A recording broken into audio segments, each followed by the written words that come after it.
tell your family you can be a commander.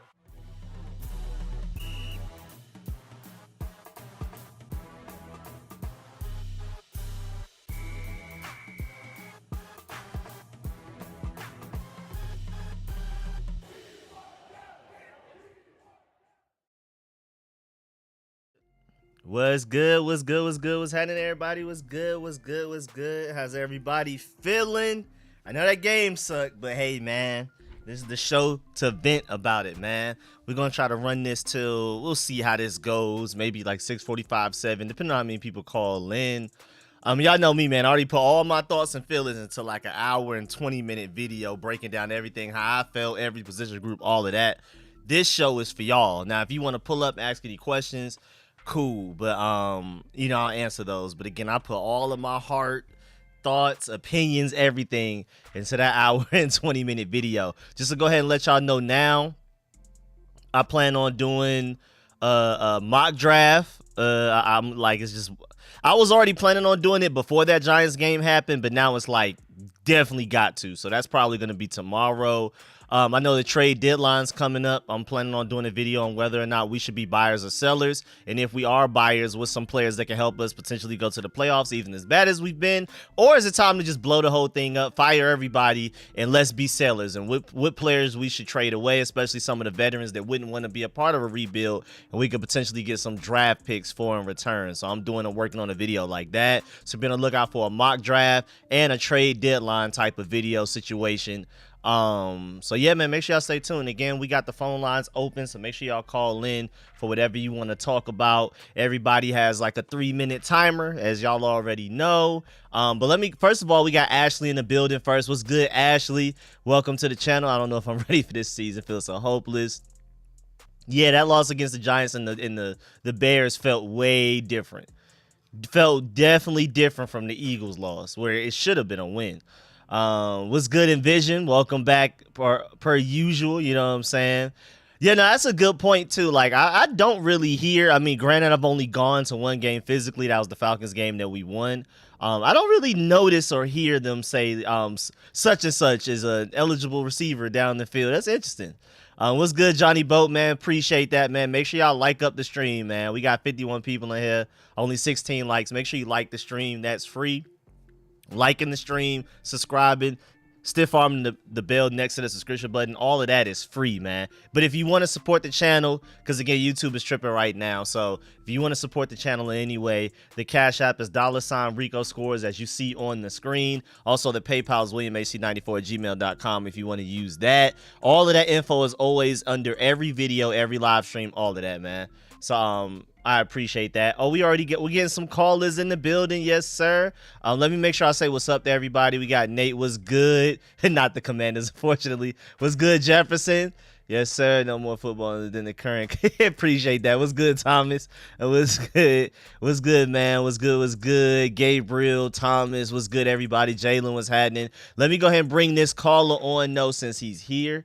Let me bring my partner on. Hold on. Let me make sure I got the audio, everything correct. All right, bet.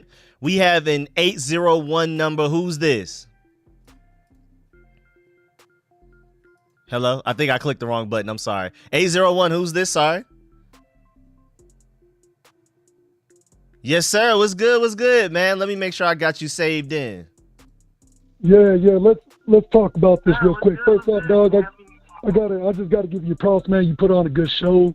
You know, you always speak facts, and you're always positive. You're upbeat about what we do, man. So I got to give you, man, props for that. Appreciate it, man. Yeah, Rico, no doubt, baby. So, I mean, are we at the point, dog, where we're just talking about a fire sale? Because I'm getting tired of this, dog. And I'm sure, man, we've seen this story play out too many times, baby. Too often. And you know what, man? Everybody but Payne and McLaurin, everybody go. That's how I was feeling when I woke up this morning thinking about the game that happened yesterday. I was like, man, is it time to just blow it all up and just start over, keep a couple of key guys, and move on? Because this constantly trying to stay afloat is going to keep us average forever. We're going to go 8-9 for the rest of our lives, it feels like, at this point. Facts, dog. I mean, I was one of the people last year, too, even when you talked about it.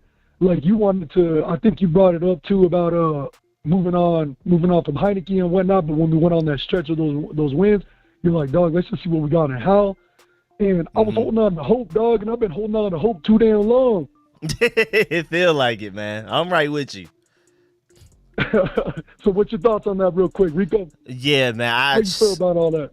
Because like I said, I'm working on a video where I'm gonna do whether we should be buyers or sellers. I'm still on the fence because I just don't want to lose hope. But it seems like all logic is pointing to us blowing up everything and being sellers. That's what it literally feels like. But I'm still holding out hope. But y'all know me, man, because years ago, I've been saying it for years now, it's better to just go ahead and be terrible, get some high draft picks, get some elite players, some impactful players that make plays when we need them the most, rather than having these middle of the round, late round picks that, you know, I love Jahan Dotson, I love Emmanuel Forbes' potential as well, but there's a difference between those guys and game changers, and we just keep going 8-9, 7-10, and we keep ending up with these average picks, keep drafting average players. So I've been screaming, blow it up for a minute, but now we're to the point where I kind of don't want to. Like, I'm kind of just like, for the past year and a half, I'm like, well, I guess we might as well see what we have. But now it's starting to feel like blow it up again. So I don't know. I'm stuck in the middle. Hopefully by tomorrow when I decide to make this video, I have a decision made, because I'm stuck. I'll feel you, dog. I'll feel you, man. That's really the point I was trying to make real quick, man. I mean, I think people like you, man, you've kind of held the nation together, man. You kind of held us together, man. But the glue's not sticking no more, man. I'm starting to doubt things, Rico. But nah, bro, that's all I want to do. I just want to get your input on that real quick, man. I appreciate you having me on. Yes, sir. My boy Mans, I got you saved in and everything too. So when you call in again, I ain't got to call you by a number. Okay, bad. Yep, you got me, dog. Yes, sir. Appreciate that. Yes, sir. One.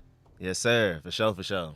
Man, I always try to be like the symbol of optimism. I try to be the symbol of there's always a better way, but man, it's getting hard. Like I said in my hour and 20-minute video, this is probably the saddest I've ever been of a 3-4 team. As far as NFL goes, my Commanders, I mean, my Georgia Bulldogs, we lose 4 games in the season. We need to fire everybody. Losing 4 games in the season in college football is a different story. But the NFL, 3-4, you're like, well, we're still there. You know what I'm saying? If you're looking at the standings, we're not that far down from everybody else. But it's the fact that we lost the way we lost to the Giants and Bears that was just so embarrassing in both situations.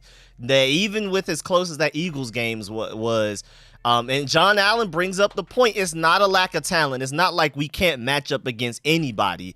It's just inconsistency. It's just a lack of focus. It's a lack of execution. That's basically because, you know, he was cussing when he was talking to JP Finley yesterday. But then I think this morning he was on one of those radio shows, and, you know, with a calmer mind after sleeping on it a little bit. He's still sick and tired, but he used his words a little bit better rather than just cussing up a storm.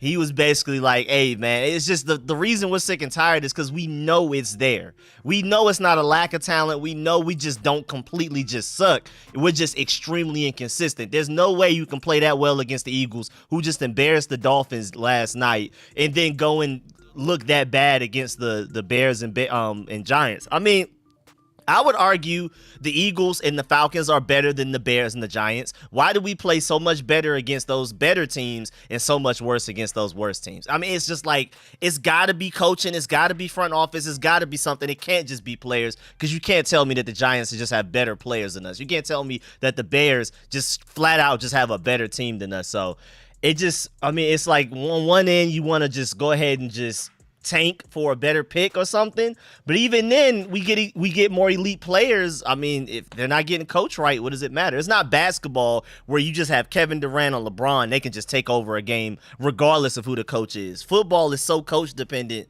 We got to figure something out. Eric Bieniemy looked bad. I'm a big Eric Bieniemy fan, but he looked bad. Let me go ahead and bring on the next caller too. Sorry, I went on a whole rant right there. This is supposed to be y'all's show. Let me bring on my boy Mr. Harrison next. How you doing over there, man? How you feeling? Feeling okay, I guess.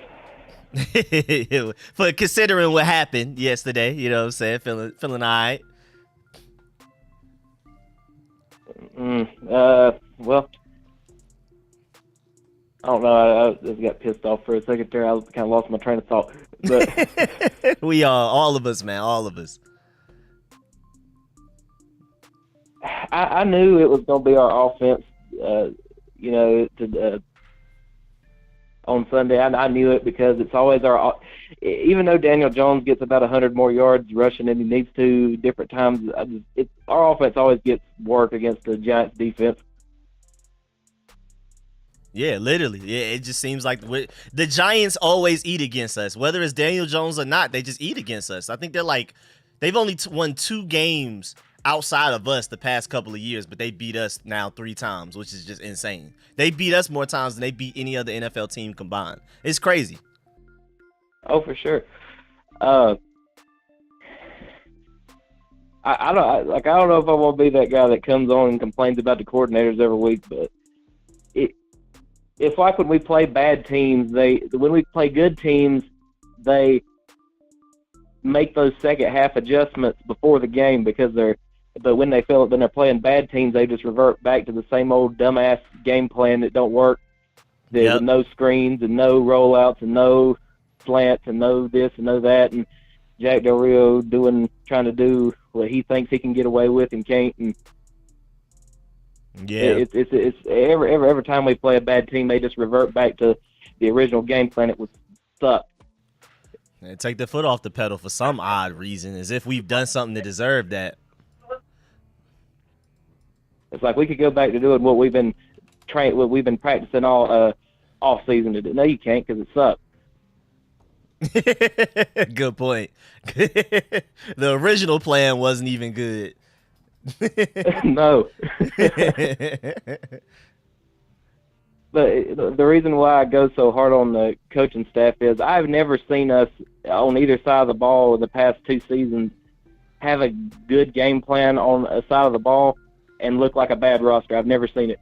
Even a decent game plan, I haven't seen it yet. It's annoying, man. It's annoying. And I hate all these, NFC East rivals talking about how bad Sam Howell is and how he's a backup and this and that and other. I said on the Protex channel, I said, Dak, if he was playing for our team on Sunday, he'd look like a flustered retard too. Oh yeah. Good. Trade Sam Howell for Dak Prescott. See if Dak Prescott don't go out there and throw a bunch of picks. It's not some of it's Sam Howell's fault, but it's not like you change Sam Howell for somebody else and everything's fixed. That's not it at all. Yesterday was completely O-line and Eric Bieniemy even more than it was Sam Howell, in my opinion. Yeah. Jack Del Rio's getting a little bit. I'm tired of waiting on these coordinators to figure this out. It's just bad. It's bad coaching. It's bad. Yeah, pretty bad. It ain't as bad as it was last year, but at least Scott Turner was trash. I woke up out of the bed thinking about how bad Scott Turner was at different parts of the season, but it was that bad. But at least he could get away from a blitz a little bit. At least he didn't think he was, going to call this offense is going to be like it was in Kansas City and he ain't going to change nothing. No, it's like he completely abandoned his original game plan just to try to run away. Yeah, I'm a big fan of Eric Bieniemy coming into this situation, but that was really bad yesterday. That was obviously a lot on him. Some of the other losses we've taken, you can definitely give him partial blame, but I feel like yesterday a lot of it was on him, a big chunk of it. Maybe even the majority. Because I remember seeing a clip on Twitter, somebody put up the all-22. There was a play where Sam Howell got sacked, and when you pause it right before he gets sacked, literally as the Giants are reaching for him, not one receiver is open. Everybody's running some ridiculous 4 verticals type of route. Everybody's just running deep down the field. Nobody's coming back underneath. So it's a lot of blame to go everywhere, but Eric Bieniemy definitely deserves a lot of it. Yeah, that's what frustrates me about him. It's like you can draw up plays so good. Like, an Eagles fan that don't even watch our games could tell you in that game exactly what he was doing wrong. It's like, how do you not get it? Like, what do you think his team is?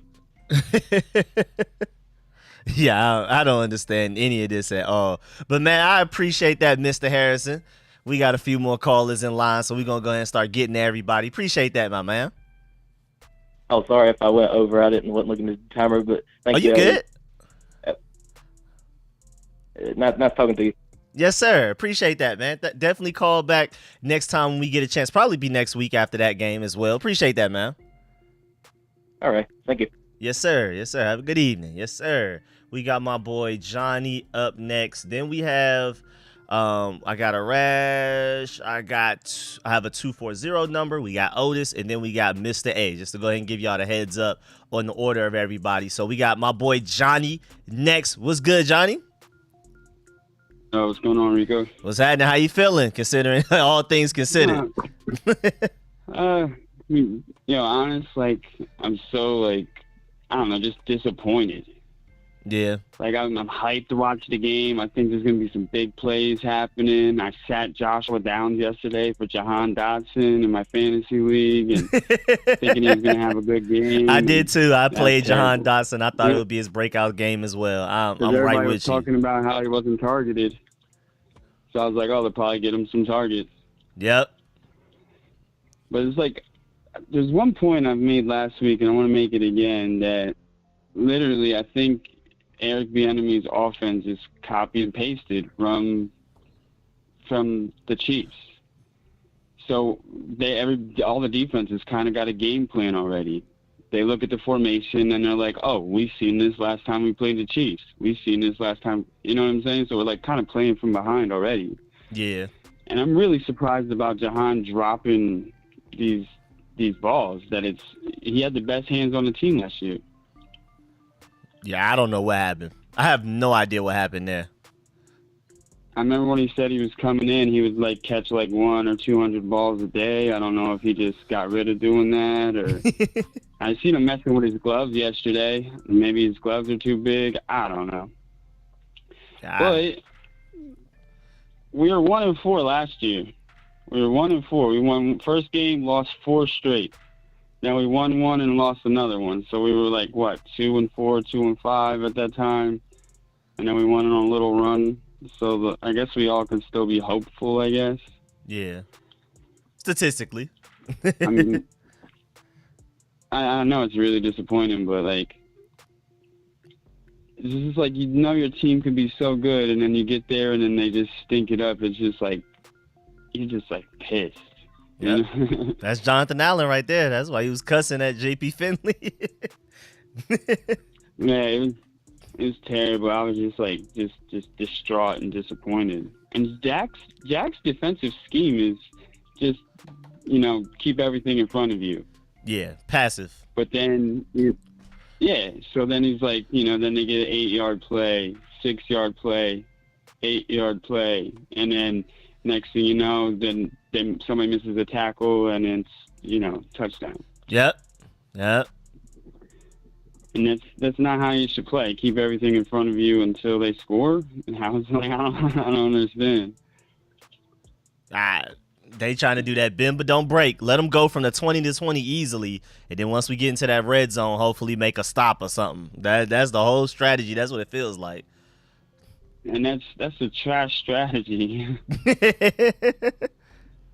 Because, you know, then you got, like, let's say bend don't break, and, you know, they keep everything in front of them, and then somebody misses a tackle and it's a touchdown. Or, you know, Forbes jumps on a route and it's a touchdown. And they're already halfway down there. Yep. And also, like you said, I think I heard you saying about the all-22, EB's routes take so long to develop. Yep. With this trash O-line, Sam Howell doesn't have a chance. Now, I know sometimes he holds the ball too long, but yesterday that was all offensive line and, you know, crazy long routes. Yep. And I need them to stop taking Robinson's carries. They're hurting my fantasy league. Yeah, look, it felt like Chris Rodriguez was the lead back yesterday. I don't know what changed. I don't know if Brian Robinson's banged up or something, but I don't know. That was weird. I'm like, why do they keep putting him in? Like, Robinson, and then, like, 2 plays later, Robinson will come in for 1 play and then go out. And they said they want to keep giving Gonzalez more, Chris Rodriguez. Rodriguez, Rodriguez more carries and more carries. He's earning it. Is that a subliminal for, you know, maybe we're going to try to trade Robinson or Gibson? Yeah, I have no idea. It could be. Gibson is on the last year of his contract. I wouldn't be surprised that he might be a trade deadline move. And then Brian Robinson, maybe they just, I don't know. I don't feel like we're using them correctly. Oh, no, I think Gibson's a beast. Besides his fumbles, if you get him out in space, a little catch here and there, like, I think he can make moves. But, I like, agree. there's just no time. Yeah. I also wanted to say to people in the stream, if you could like up the stream for Rico listening to our rants. Appreciate you that. know, who else is going to, do a whole call-in show just to listen to people complain about their team? Nobody does that. It's a funny way to put it. Appreciate that, Johnny. Thank you. You know what I mean? Thanks again, Rico. I'll be in the chat. Yes, sir. Appreciate that, man. Yes, sir. Yeah, My boy Johnny. no problem, man. All right, man. Catch you next time. Have a nice one. You too, man. Yeah, later. Yes, sir. Yes, sir. My boy Johnny. Yes, sir. Make sure y'all listen to my boy and like up the stream while you're here. And again, if you want to donate to support the channel, because again, YouTube is tripping, the Cash App is $RicoScores as you see on the screen, or the PayPal, WilliamHC94@gmail.com. Let's get to the next caller. We got my boy Arash in the building. Let me go ahead and bring you in. What's good, man? How's it going? Yeah. So I had a comment here to talk about great coaches and good coaches. Good coaches are married to their schemes, meaning that they really think that their scheme works without really understanding the players within the scheme to optimize how they outplay. When you look at people like Bieniemy and the others like Jack Del Rio, they're just coordinators. Great coaches, if you think about Gibbs, he knew what he had and he adjusted his scheme to the player's talents. Right now, Sam Howell, when he can't read defenses yet. He's not at that point to sit back and be gunning the ball like an Aaron Rodgers or Patrick Mahomes. So he still needs development and understanding the opposing defenses. That being said, that's where you shorten the field and scheme the run. There are ways to scheme the run to get to the next level where you motion and you move the linebackers to the left and right. We got great running backs. And then the second thing is that nobody believes our play-action passing. The play-action passing is just mediocre, right? No, think about that, right? So when you think about those aspects, there's not enough real thought process in optimizing your talent to really maximize your offense. You just say, I'm going to run this scheme, and then he has the audacity to say, well, players don't execute. Well, if you understand what talent and your strengths are, you can play to those strengths. Yep. Right? We ran the ball with this O-line technically last year with Brian Robinson. We started winning when Brian Robinson came back off his injury and started running. Consequently, on defensive side, why we don't blitz more? And I think about Jabril Cox. Why not bring him in? Please. And the second thing is that with Forbes, if you think about Forbes, one thing I got to think about, we didn't do that to Darryl Green. We didn't sit here and put him on an island from the beginning. That's stupid. You got to nurture the guy in, just like you got to do the quarterback. You got to kind of get them acclimated to the system. Tom Brady didn't throw the ball as much as he did. If you think about the first two Super Bowls, he had Corey Dillon, Antoine Smith. They ran the ball and they throw short passes. Eventually, as he became more experienced, you started seeing longer passes develop. You started seeing him go outside, inside.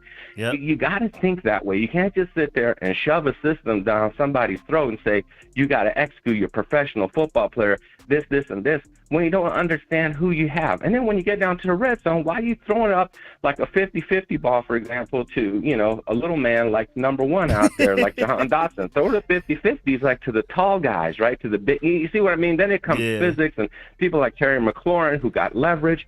It's all about the leverage and understanding your scheme and how to optimize player output. That's what separates the great coaches from the good ones. Honestly, I mean, that's what happened with Gruden. And you saw people like Sean McVay, he's winning with less talent than Washington. And you think about he's optimizing how they're playing their offense, and I just don't see that. And so that's my rant, Rico. Man, I love your channel. I get so irritated when I see it. If I notice this, why aren't other people noticing it? And why isn't Ron doing anything about it? These people get paid millions of dollars to not see it. It's very frustrating. Absolutely. So that was my rant for the day. I appreciate you. Thank you so much, man. Man, appreciate that. That was wonderfully said. But I felt like you had that written down before you pulled up. Appreciate that, man. No problem. Thanks. All right, man. Have a good evening, man. You too now. Take care. Yes, sir. That was almost poetic. That was beautiful. Johnny, you good? I'm a huge gamer, so I'm used to the delay of like Xbox chats and stuff. It doesn't bother me. You good? I didn't even really notice it because I'm just so used to a delay of a audio delay just in general in life. For the majority of the time, I'm communicating with people anyway. Talk to people on Xbox more than I talk to people anywhere else. So, and then Thomas, it's about 5 people in line right now. We getting through them. Let me go ahead and bring the 240 number in, and then we got Otis after that. Who's this 240? It's your boy Tim. Pulled up with the Google Voice number. Oh, hey man, you gotta do what you gotta do, man. How you feeling man. over there? Oh, brother, I be over here lying to myself because I'm getting to the point sometimes I'm like, man, I don't even care, and I'll just be sitting somewhere just doing something random and just get pissed off just thinking about it. I'm just like, bro, why do I let these? Like, my sister's always making fun of me. She's like they don't know you. Like, just like you don't own a part of this team. You don't play for them. I'm like, you come in with all the logic. I'm like, it like this fan being a fan is not logical. It's not logical. Like there's no good reason I should sit here and let these people do this to me every week. But I'm gonna be watching the Eagles game. It's just like, I don't know. It's the definition of insanity, doing the same thing over and over again and expecting a different result. Yep. I don't know, bro. It's more of the same. Like, I can't really say more than what other people have said. I mean, I'll take my whole 3 minutes, but, just like, I don't know, bro. Just like, I mean, condolences to Leno and all, but I'm like, if it was me, I'd be like, hey, yo, bro, you need some time. Take a couple of weeks and be with your family. Because, like, I liked when Cornelius Lucas was filling in for him. So I was like, I'm like, I would use that as an excuse. I'm like, take time with your family. Obviously, that's a really sad thing to lose. Like, that's terrible. Yeah. Like, not making jokes about that at all. But I'm like, football-wise, I wanted the man off the field anyways. So I'm like, just give the man some bereavement leave and put Cornelius Lucas. And then, like, we wanted I wanted Ricky Stromberg to be at center because Nick Gates is just not it. I've seeing different plays. Like, you know me. You know I can't break down film like all these other people and, like, know the game that well. But I'm just like, when you see a play, you see your players just getting manhandled. It's obvious. Yeah, it's obvious. It's obvious. I'm just like, bro, like, it stood no chance. And it's just like, I don't know. I guess maybe I'm more of a Howell guy than I thought because I was the one to take up for him because I'm just seeing all these people saying it's Howell. I'm like, did you watch the game? I mean, you can critique Howell. You can critique him and say that, like, he missed some wide open throws. He missed a wide open throw to Curtis Samuel. Like, it's just like he should have took that check down on 2nd and 5 when we set up with 35, then we ended up with 4th and 5. We should have got a couple yards there. I don't know what's going on with Jahan, bro. Like, I've been saying it for like a couple of weeks. He must need them Heineke wobbler balls. Like, he must need throwing a couple yards behind him, and he got to make a gymnastic catch to catch him because he was not dropping them Heineke balls. That's a good point. And the line was not this bad last year.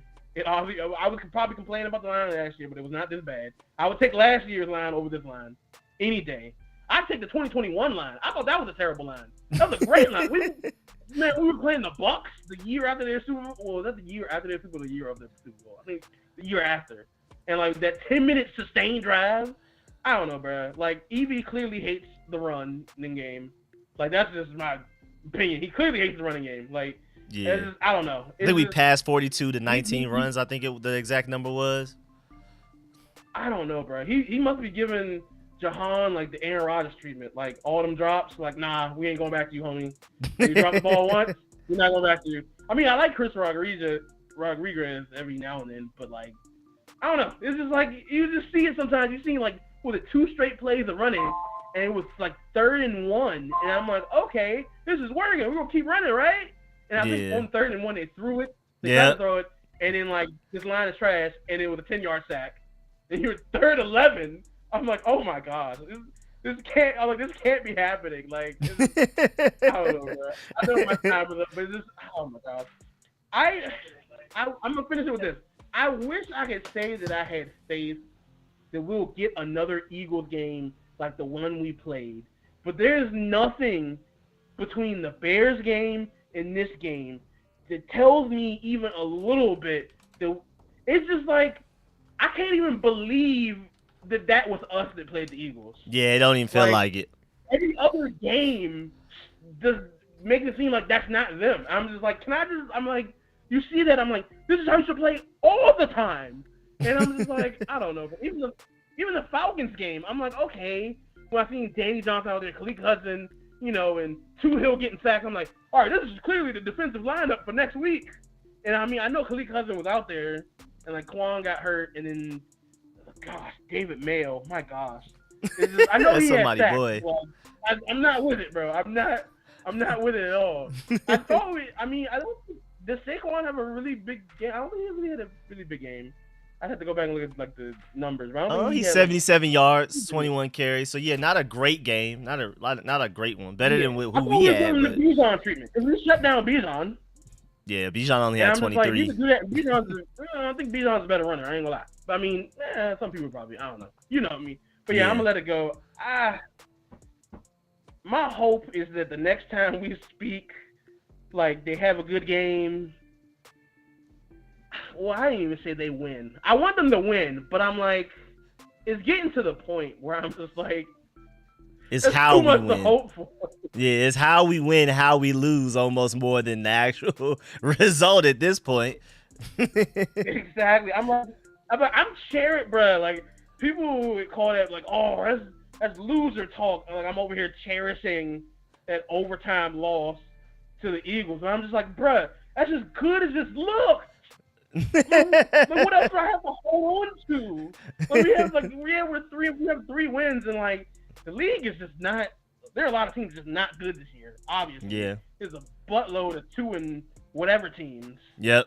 And like you got the Panthers by themselves with no wins. But just like I'm holding you up. I'm gonna let you go. But I'm just like I'm just at my wit's end, bro. I'm getting numb. I don't even know how to feel, bro.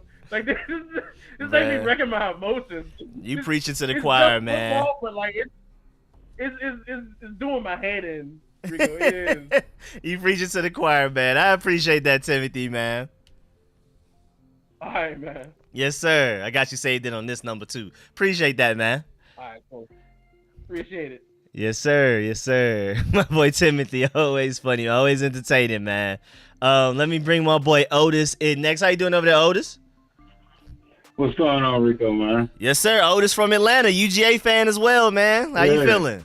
That's right. It was good. Well, I wish UGA would have played this weekend. I could have been happy. Yeah, I was about to say that bye week gave us nothing to look forward to, man. Well, okay, they had the bye week. I was like, oh. But I called 2 former players that I know that played in the league, and one of them also, Uncle, played actually for the Redskins. Okay. Which was Charlie Brown. And they told me yesterday, they said, actually, EB had a good game plan. They told me, go back and look at the stats, like the play-by-play.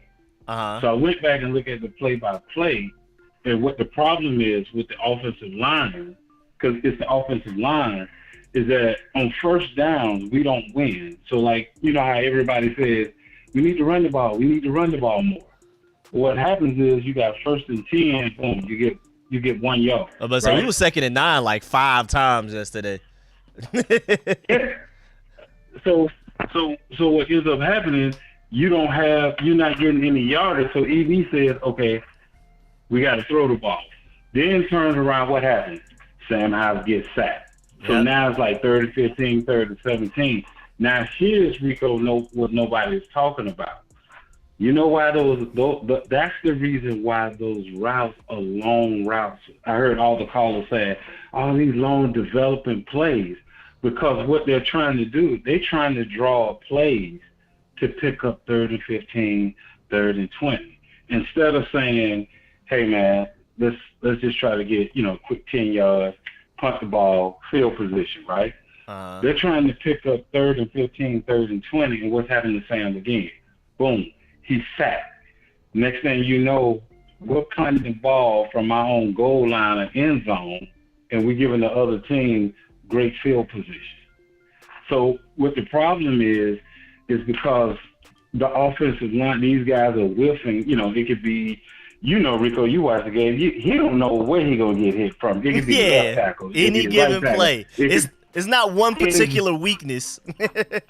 Right. It could be the guards up front. It's like, so what's happening is, you notice when everybody says, okay, he had the tight end or he had the check sitting in front of him, right? How come he won't, why is he not throwing it? Because he's looking at the rush now. Yeah.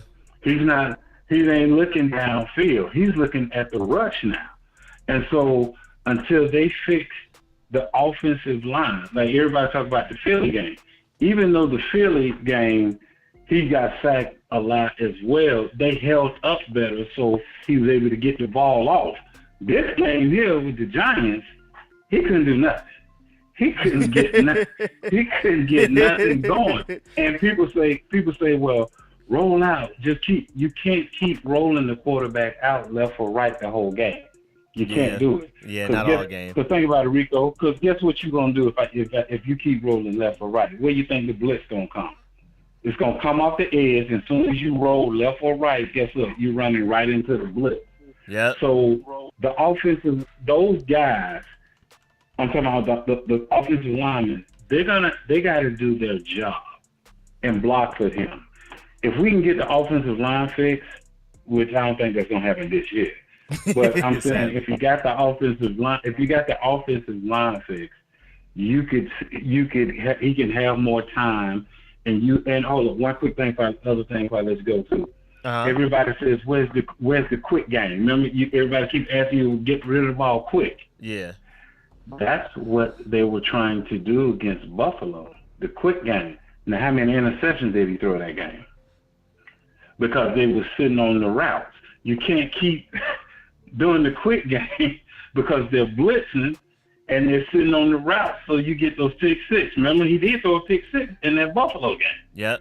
And he said after this game that it was the most press man they've seen because they knew our offensive line was bad. Might as well press man the receivers. Don't give them time to get open.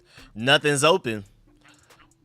Well, the other thing is, and I know you got other callers, the problem is, and I know you know this, but I'll say it for everybody that's listening, Terry McLaurin is the only dog we have at the receiver position. We have good receivers, but Terry is the only dog that says, you throw it my way, I'm going to make it happen. The hit he took on the sideline to the right, then he came back and hit him, and then we hit him deep. The same play, but on the left side, we don't have anybody else that will go get it. That's why remember when we had Taylor Heineken, when we needed a big play, who was he throwing it to? Terry every time. Little wobbly ball, but it was going to get there. But it was but why? Because we only got one dog. Until we get those guys to step up that want it just as bad as Terry wants it, as far as, getting the ball. So, but mainly, Rico, man, everybody got to understand, it's the offensive line. That's what football starts with, the offense and defensive line. And if your fives are not going to block, and I don't care what, if you notice, Rico, I know you saw the game. Did you see in that first half when Sam kept getting sacked, did you see Eric B. Enemy's face? He was looking at his call sheet. He was like, damn, I ain't got nothing to call. We can't run the ball. We can't throw it. I mean, what y'all want him to call if the line don't block? There's no play he can call. But, man, keep doing what you're doing, man. I'm always listening, man, to support you, man. I'll get at you next week. Appreciate it, man. Appreciate it, Otis. Hopefully next week it'll be a happy call-in show. Georgia played this week. Yeah. Oh yeah. About to clean up on Florida, little sorry selves. I'm excited. Hey, I think we about to three-peat. I feel it. Everybody else out there listening, man, Rico, if you say it, just be a Georgia fan. You be all right. Yeah, hey, I'll man. talk to you later, man. Yes, sir. Appreciate that, Otis. Man, I wish my Georgia Bulldogs did play on Sunday and my Commanders played on Saturday because I'm happy about my Georgia Bulldogs and the Commanders come in within 24 hours to make me sad. I prefer we could flip that, and I could be happy all week off the momentum of my Georgia Bulldogs. Commanders need to get it together, though. That's point blank, period. Let me go ahead and bring on the next call. We have a few people. We got Mr. A, then we have 3 numbers that we got to figure out who they are. I'm guessing they're new callers. Then we got Josh, Thomas, and Astonishing. So right now, we got about 7 people in line, but we're going to go ahead and get the Mr. A right now. Let me bring my boy Mr. A on. What's good, man? What's good with you, Rico? How you doing, bro? Good. How you feeling? Man, look, I'm gonna tell you like this. I'm an older statesman, man. I'm in my 40s. So I've been here and I've watched this team disintegrate in front of my eyes for many years, man. So right now, I don't know. I'm just like black, you know? That's how I feel about the whole team right now. It's terrible, man. We shouldn't have to feel like this as fans, man. No. And look, I can understand how Cleveland fans felt for so many years, you know? Yep. But I just want to point out what Stephen A. said this morning. He was packing up. He said, if you're not getting it done. He said, Eric Bieniemy, you trying to audition for coaching jobs. He went on 15 interviews. You can't even protect the rookie quarterback. That's not good. That looks bad, son. That looks real bad. Yep. Yeah, I saw that. Stephen A. Smith got in on him, and hey, it was deserving for sure. Yeah, of course. Anytime, like the general of our team is that he used to win it. So you make sure this man is the general. He's the face of your years straight. We keep losing like this. He cannot handle it. It's terrible. I've never seen Jonathan Allen get out of character, and he was super upset after the game. Like, if Jonathan Allen is that mad, just imagine how mad everybody else is. Yeah. I mean, what you're going to see is going to happen next, and I just talked to my dad about this. He's been a long Redskins fan as well. What's going to happen next is he's going to have the locker room turn on you. And once the locker room turn on you, there's no getting that back. So Ron Rivera used to say, he said 5 years. You got 5 years? I don't think you're going to make it 5 years. Because 4 years, you just kept giving us stuff hard. You said you want the fans to come back. We came back, and you gave us trash. I can't handle it. Yep, I agree. I hate the fact that he keeps talking about this 4 or 5 year rebuild, and we never truly tried to rebuild. We just kept being average, later round picks, and just never like fully dove into a rebuild. And then he keeps asking for an extra year. So I don't know what we got going on right now. You know, it's crazy that we have an owner that's willing to spend. You have all this money spent, and like you said, stop bargain bin shopping because that's not going to pan out. Do you ever see the Eagles bargain bin? Never. That's why they're always number one. The Eagles just acquired a new safety. I was about to say, they just got all-pro Kevin Byard for free, just chilling. Exactly. For, I think, a 5th or 6th in Terrell Edmonds. But we sitting here with our thumb up our backside, just pulling our thumb, ain't doing nothing. I mean, just playing the offensive lineman out there, hell, I would have taken a swing of Cam Newton. At least I know he can read defenses. He's a big quarterback. Come on, man. Even Cam Newton said, he said, there's 32 quarterbacks out there not better than me. I would have took a chance and took a fly on him than take a chance with Sam Howell. I'm sorry. And you know I love Cam for bias reasons. That's my dog for real, man. The reason my basketball coach over here all good and no more of that dirty concrete is because of Cam. So, hey, man, I love the hometown kid, man. Hey, man. If you think about some of the plays here being in the ring with the quarterback running, Cam Newton, maybe a little bit older, but it's kind of hard to knock down Superman if he's built like that, running towards you. Think you're going to stop Superman? Yeah, hey, one thing about it, 4th and inches, we get every single one. Hey, we will take over the good push with our, well, if we had Cam Newton, just imagine that. But other than that, Rico, I appreciate everything you're doing, man. Keep up. Hopefully, I get to see your mock draft and see where we going, man. That's what I'm looking forward to. Yeah, we're working on that. I think either tomorrow, it's going to be either the mock draft and then the video about being buyers or sellers or vice versa. So one of them coming out tomorrow, the other one's coming out Wednesday. Appreciate that, man. Hey, would you go for offensive line first, or what would you go for first? It got to be offensive line. It got to be. It got to be. But the thing about it, like I said, Josh, the new owners are willing to spend money. Man, stop bargain bin and spend some big money. That's the only thing I miss about having Snyder. He'll spend some money.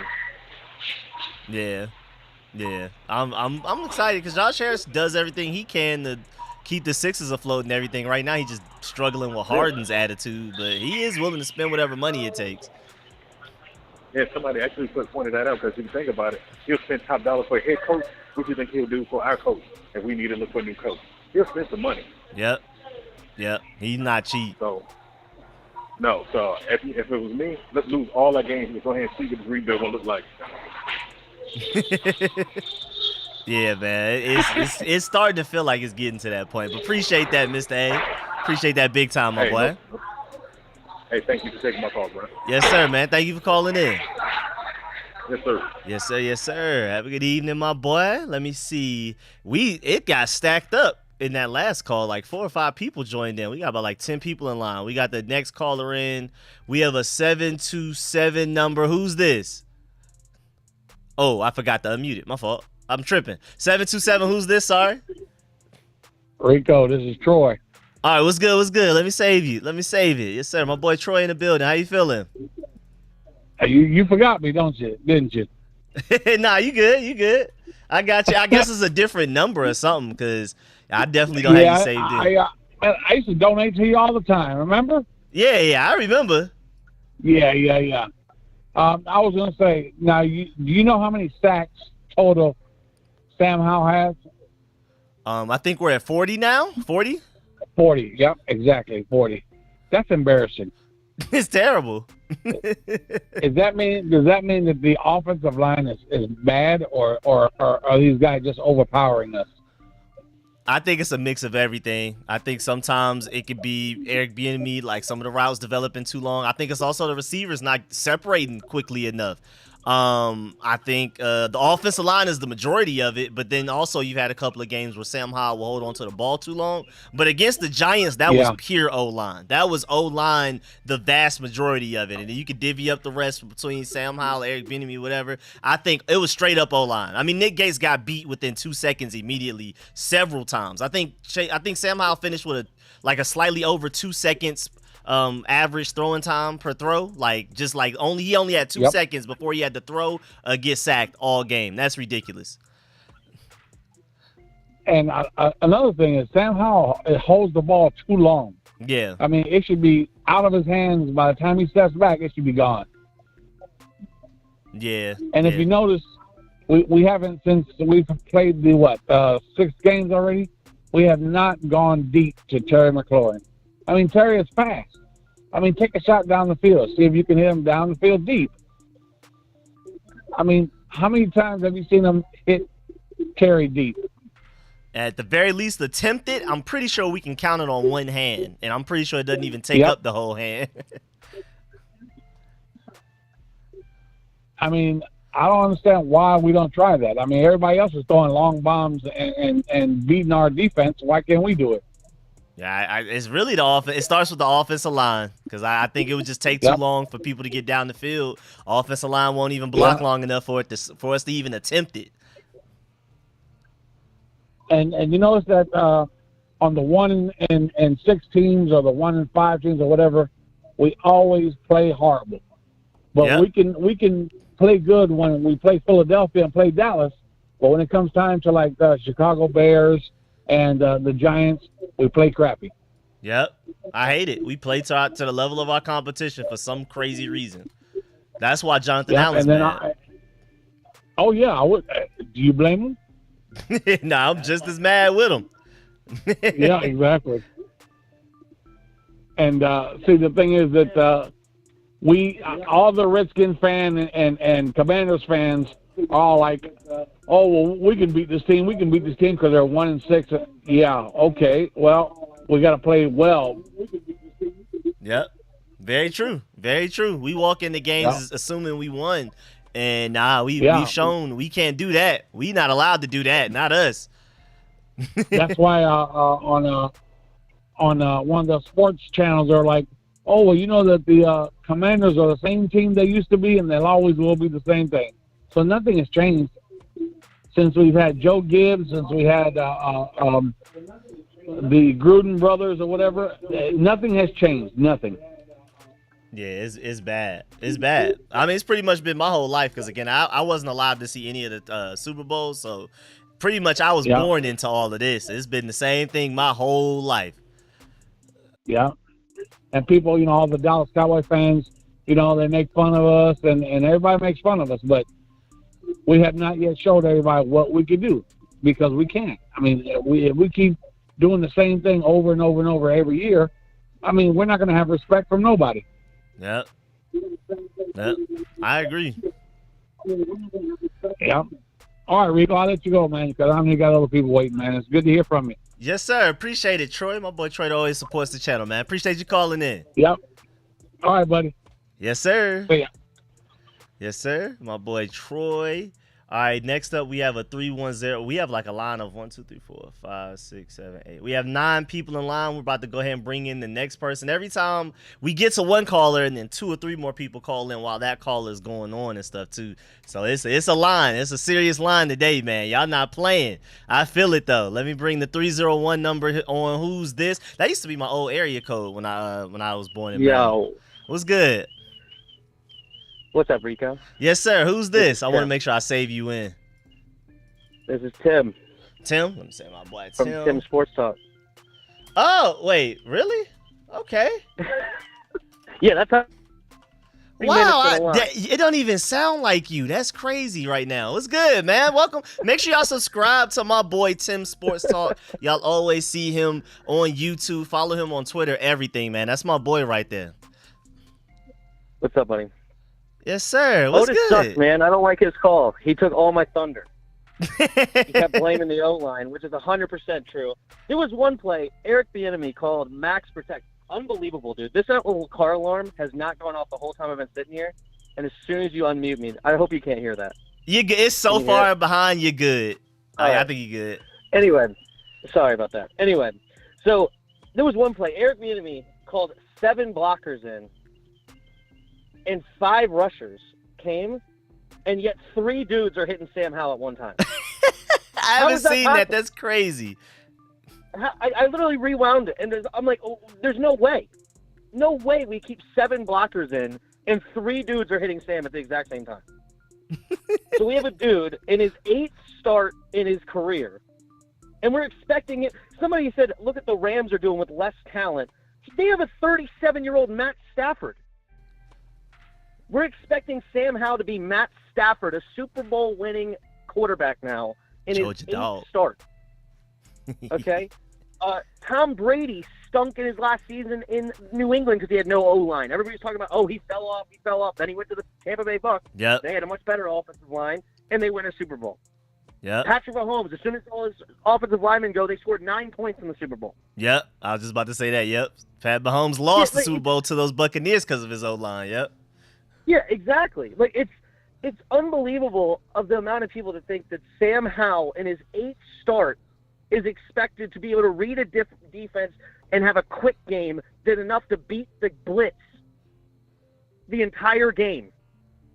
Right? Yeah. I mean, he wants to run. He wants to escape the pocket. You see it so many times. Tyrod Taylor, how many times did he do it yesterday with our great defensive line and his terrible offensive line? Yet for some reason they could block. And yet he stood back there like he was building a house. Then he escapes the pocket, keeps his eyes downfield, throws it, or he runs for a first down. Whatever it is in the first half, we tightened up in the second half. But in the beginning, he was looking like freaking God in the Gnat. Yeah, it was bad. He was accurate too. It was crazy. Yeah. And why wouldn't he be accurate? He's a 12-year vet getting all the time in the world? Yep. Of course he's going to be accurate. So, yeah, it's crazy. So, this organization really hit the fan with Ron Rivera as soon as he hired a dude with an 0-16 record on his resume.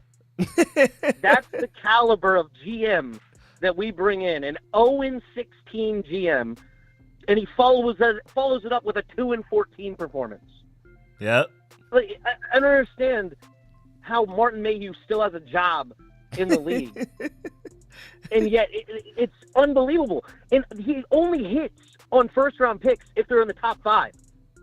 And that's like about his... You have Matt Stafford, and you have Ndamukong Suh. Outside of that, all his first-round picks are trash. Trash. That's terrible. That's really, and then really everybody's bad. trying to convince me that Emmanuel Forbes is going to be better than Christian Gonzalez because the experts say so. Martin Mayhew's the expert that picked him. I mean, we got Eric Ebron John, Brandon Pettigrew. I don't know. Like, what other first-round picks does this guy have? His best draft, he drafted a 5th-round punter. So, yeah, it's rough, man. I predicted a 6-11 season. I know a lot of people had a lot of high hopes this year. But it's because, the bargain bin shopping on the offensive line, that's huge. And you have a quarterback that's a rookie, basically, coming in a 5th-round quarterback at that. And you expect him to be an all-pro. I don't know how much time I have left or not, but anyway, I just wanted to say hi to you, man. How you doing? Man, appreciate that, man. Make sure y'all, again, subscribe to my boy Tim Sports Talk, man. Everything you just heard comes from him. Shouts out to him, man, because the analysis is always on point. If you want somebody that you know for a fact watches the film, like the All 22 and all of that, Tim Sports Talk is one of them, man, for sure, man. Appreciate that. Yeah, no worries, man. Yeah, we'll be doing the film tomorrow. Yes, sir. Sports Talk. Again, make sure y'all check my boy out. Keep hanging out with Rico. He does a great job too. Appreciate it. Yeah. All right, man. All right, man. Appreciate it again, man. Have a good evening. No worries. Talk to you. Yes, sir. Again, if you agree with my boy Tim Sports Talk, any of the points he made, he has his own YouTube channel. He's always breaking down everything Commanders, watching film, going over film, all of that type of stuff. Make sure you go subscribe to him. I'm dead serious, man, because his great content. I mean, you just heard his call, how concise and to the point he was with all his great points and stuff, man. Make sure y'all subscribe to my boy, man. Make sure you definitely go over there, support him. Tell him I sent you, man, for sure, for sure. Let me bring on the next caller. We have okay, that person left. I don't even see that number available anymore. Then we have my boy Josh. Yeah, we have Josh, then Thomas, then Astonishing, then Rudy, then my boy VA Money Group. Then we have 2 unknown numbers that we got to get to as well. So that's the exact order. Let me get to my boy Josh next. How you doing over there, Josh? Yo. What's good, Rico? What's happening with you? Oh, man. This team, man. To just start with a laugh is crazy. That's how bad it is. It gets to the point where it's just hysterical how bad we are, bro. Like, I was at the game last year, right, when we played the Giants for the playoff spot in Maryland, and we had that whole entire holding call on Curtis Samuel that wasn't called. Yeah. And then, going out there today and just seeing the same, and like we said, like, to some extent, you know what I'm saying, you can put it on the rest, but you can't put the whole game on them. Exactly. You know what I'm saying? But basically the same officiating staff that was there at the game was there, and it was just PTSD, bro. Like, just seeing how the guys went out there and performed. Like, I forgot which caller was on here earlier, but you had me weak yesterday talking about Jahan drops, and it seems like he can only catch those balls from Taylor. Like, my boy Timothy said that. I don't know. It is crazy. Like, I never thought of that.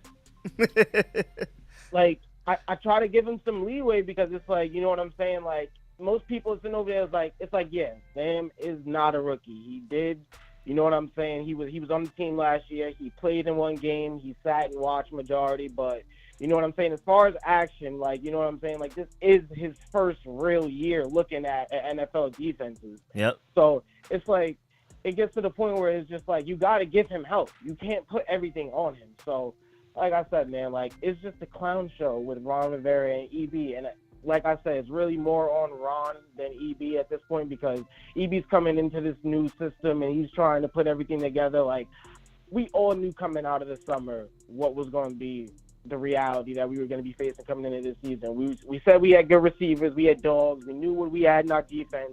It was going to be if this O-line could gel together in a little bit of time that we had in camp, and the guys that we were bringing in, like, I swear, it's just like Ron just settles for mid. Like, if you go on Google and look up a picture of mid, Ron Rivera is going to be sitting there clutching a Corona with a lime in it, just cooling. Everything is fine. Everything is fine. Again, my whole thing is, man, we found a way to still go 500 in an odd number season. Like, it's 17 games and we still managed to go dead middle, average middle. Like, Ron Rivera is great at being average. Nobody does it better than him. Oh man, you want to 8-8 know what 1. happened, Rico? Bro, my heart almost broke yesterday. You know what almost happened, man? And my girl doesn't really watch like football and everything like that. Like, so whenever the Sundays come around, you know what I'm saying? I'll be in my little man cave. I get lit. I'll be in there with the game on and everything. So she comes in here yesterday, and I'm over here watching the game, and she's like, "Oh wow!" She sees the score. She's like, "Oh yeah, like don't worry, baby. Like you guys can still come back. It's 14-0." And us being Commanders fans, 14-0 feels like an eternity to come back from. Like you gotta hope that everything goes correctly. Like the forecast prediction was 100%. Like, bro, like so she's like, yeah, baby. Like she's like, don't worry. She's like, didn't you say that? So halftime rolls around. She's like, didn't you say that you guys were a second quarter team? And I'm just sitting over here crying. I'm like,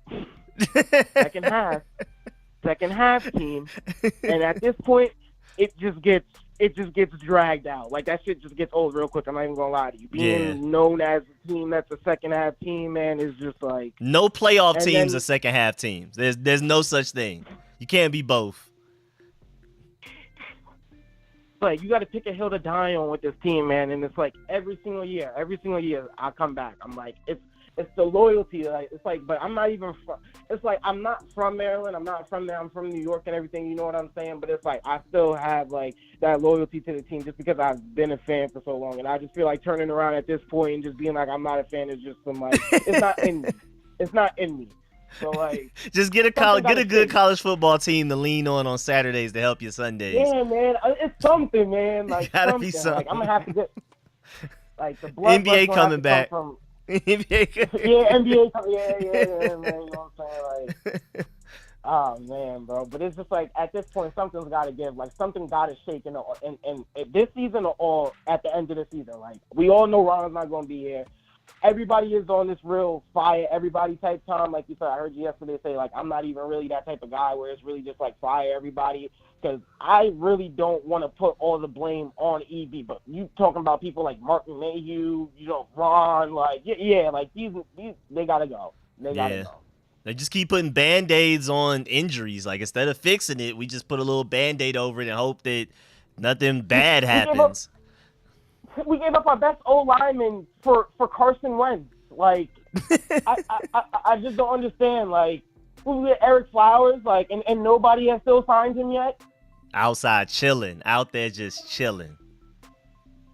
And then you have guys out here talking about there's been reports of nobody talking to Chase Young or Montez Sweat about their contracts, and it's looking like they're going to be able to go in to be free agents, or people are talking about making trade. At this point, yeah, like they deserve to be on a winning team, man. Like, they deserve better. Especially Chase Young's been balling this year. Like all the expectations we had for him, he's doing it, if anything, exceeding it. I know the sack numbers aren't necessarily there, but pressures, pass rush, win rate, all of that stuff, he's killing it right now.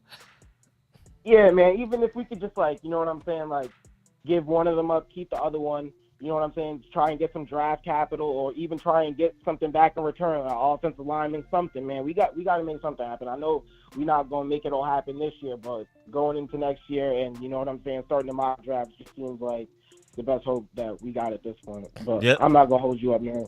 Thanks for having me, man. Man, appreciate that. My boy Josh. Yes, sir. I'm definitely working on a mock draft as well, too. I'm probably going to either come out with that tomorrow or Wednesday. But, yeah, man, appreciate that. All right, man. Yes, sir. Yes, sir. My boy Josh from Long Island in the building. Yes, sir. Yes, sir. I mean, he's out there in Long Island. I'm in Atlanta. You know, the burgundy and gold runs deep everywhere, man. But, it's going to be hard to make new ones. You got a lot of, typically like older people, young adults, maybe some teenagers that are Commanders fans. But there's no way you can expect a 5-year-old kid to watch what's going on with the Commanders right now and expect them to want to be a Commanders fan, even if they are from the DMV. But then you got people like me, and then you got Josh from Long Island that, I mean, I don't know how y'all expect them to convert to Commanders fans at a young age with the product we putting on the field. Let me go ahead and bring on the next next caller. We got my boy Thomas up next as well. Then we got Astonishing, and then so on and so forth going down the line. I'm gonna probably go ahead and lock it too, because I was planning on only streaming to like 7, but I'm not just gonna cut off everybody that's already here. So I'm gonna go ahead and lock down the stream now. Everybody that's in here will be the final few callers before we get up out of here. So again, let me go ahead and bring my boy Thomas on. Then we got Rudy. Then we got Astonishing. Then we got Rudy. Then we got VA Money Group, 2 unknown numbers, and then my boy Isaiah at the end. Yeah. So what's good, Thomas? How you feeling over there? Hey, I'm sick, man. We all are, man. We all are. Hey, they got me. I fell for the banana in the tailpipe again, man. They got me. They got all of us, man. You ain't the only one, man. Got me. I went to the Denver game and was hyped. Oh, yeah, man. Yeah, we got something to work with. And then we get to that bed, it was like, wah, wah, wah, wah. I was like, well, we ran into a brick wall with that one, man. Huh? I said we ran into a brick wall with that one, man. That Bears game. Yeah, man. We had the one going on, man. I was like, oh, no. And so, man, here's the thing, man. Most people touched on most of the points that I wanted to touch on. But when I watched when I was watching you at the beginning of the season, you said, and I'm not going to quote you verbatim, but I'm saying, in the sense you were saying that the only thing you was worried about was the offensive line, basically. And for me, man, it's just watching Ron over the years that I've been watching him. It's like he like the gravy commercials, so close to gravy but no lumps. You know what I'm saying? It's just like we're just so close, but we just can't get them lumps. And you know what I mean? It's just and so it's frustrating for the fan base because you look at the roster, we got the talent, right? But it's either the linebacker core is ate up, or the secondary is ate up 1 year, or now the last 2 years the offensive line is ate up. Like, you see what I'm saying? Like, it's crazy. Think about it like this: when we started, do you know who we was protecting when we started? Alex Smith.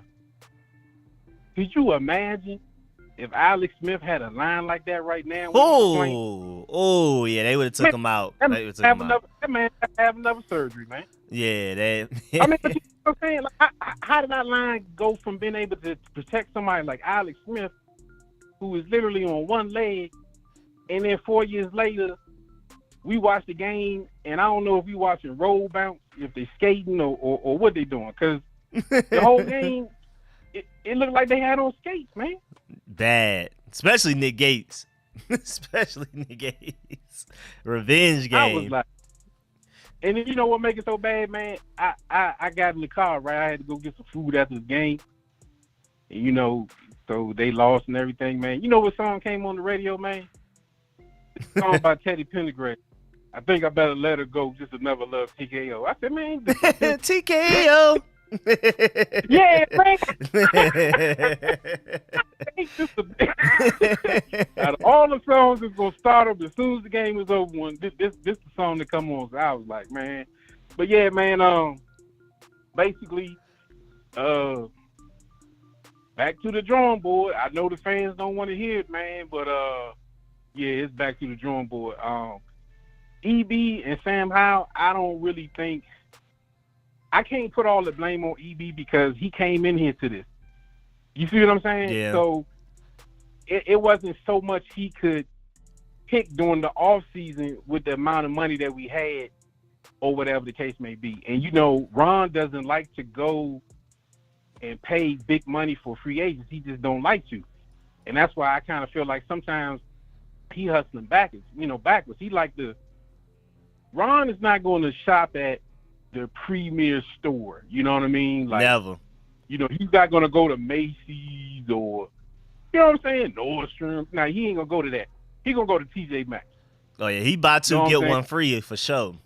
Yeah, he going to go to the thrift store. You know what I mean? That's where we get our players from. We get them from the thrift store, TJ Maxx. You see what I'm saying? It was just like, hey, look, great guy. Great guy. Personality, but in your opinion, can he pick talent? Can we talk about that? I'm not even sure if he just can't or he just won't. Like, I just refuse to believe that he doesn't see it. I think he just tries to do whatever he can to stay afloat. He doesn't like taking risks. He's very risk averse. He's gonna play it safe, and I think that's the problem. I don't think he can't. I think he just won't. Okay, so you analysis, right? That's what you do. You do analysis. Yes, sir. So you've been looking at this man for 4 years. Name the draft pick that he picked that paid off the whole 4 years since he's been here. You can't say he's been injured, so you can't count him. I mean, he's balling right now, even though we're losing. But what you got?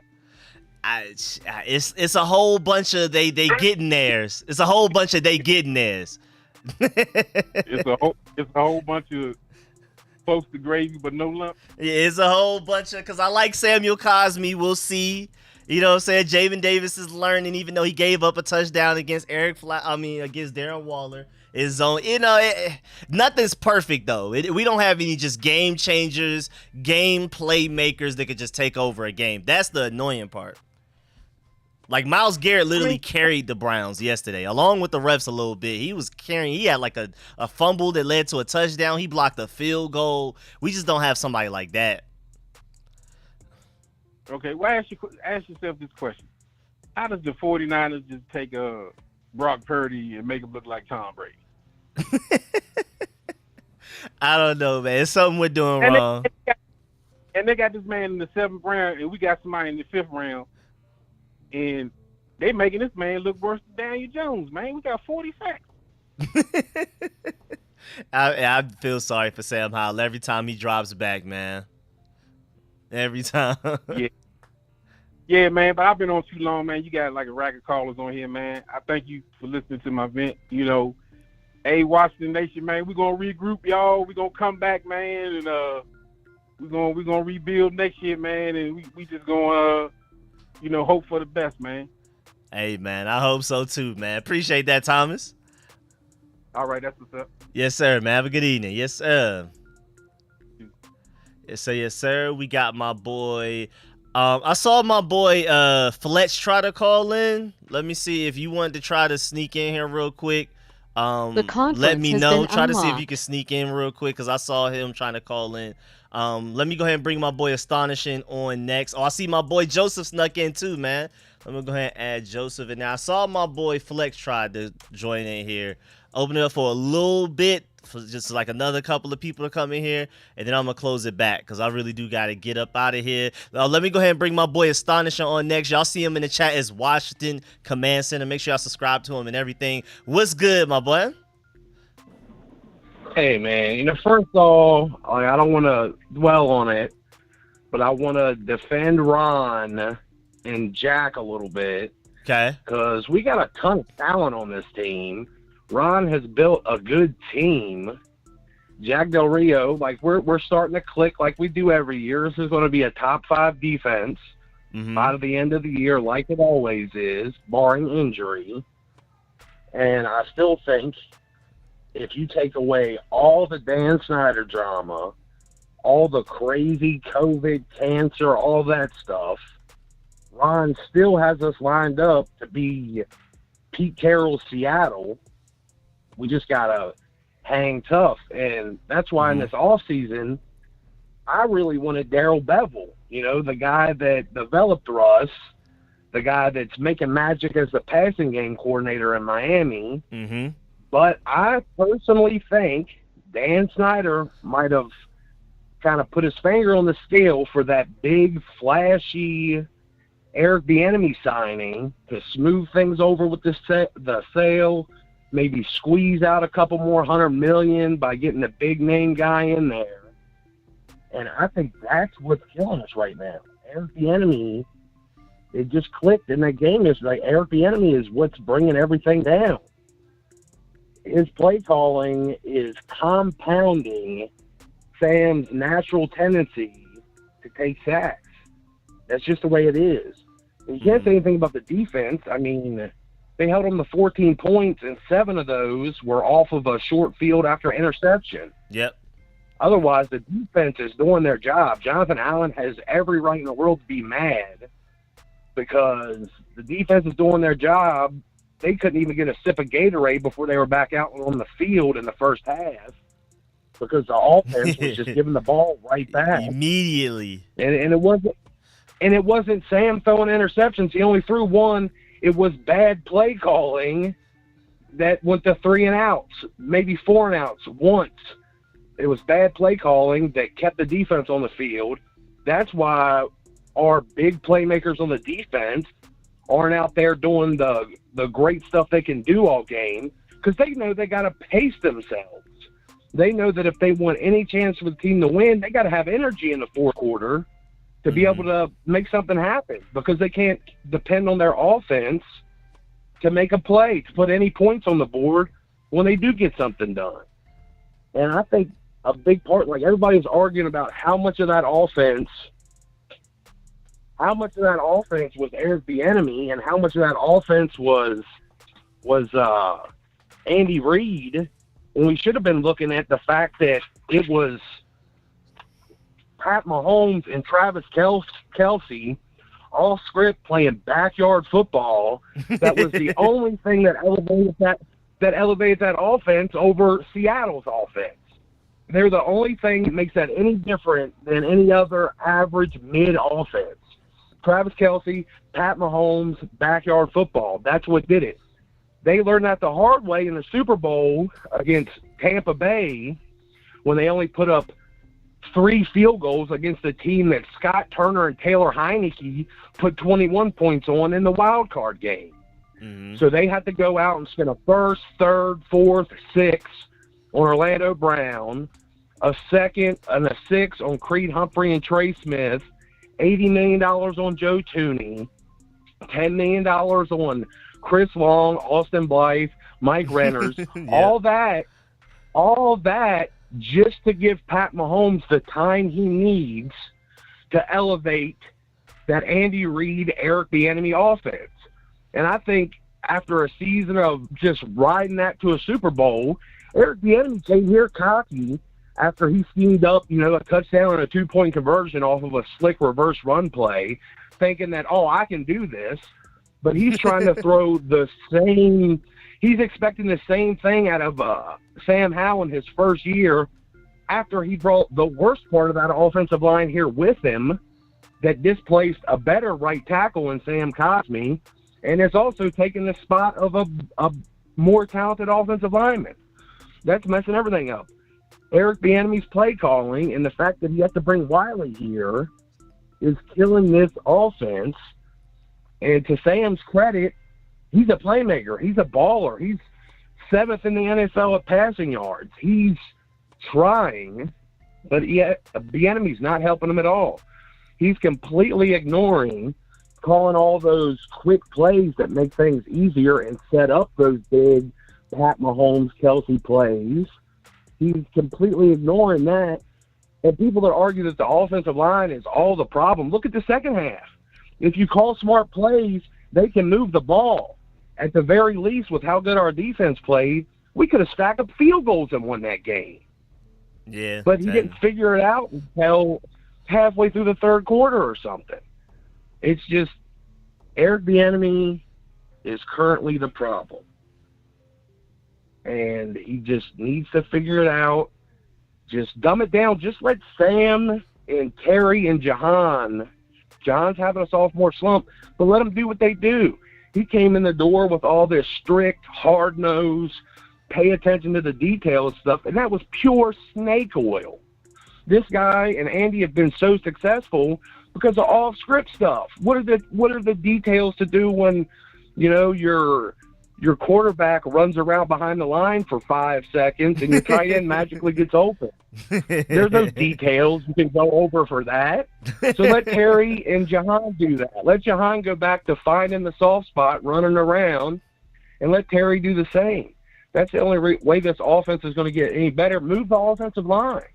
And then this offseason, we can dump the entire draft into the offensive line and hopefully get the kind of offensive line they had in Kansas City.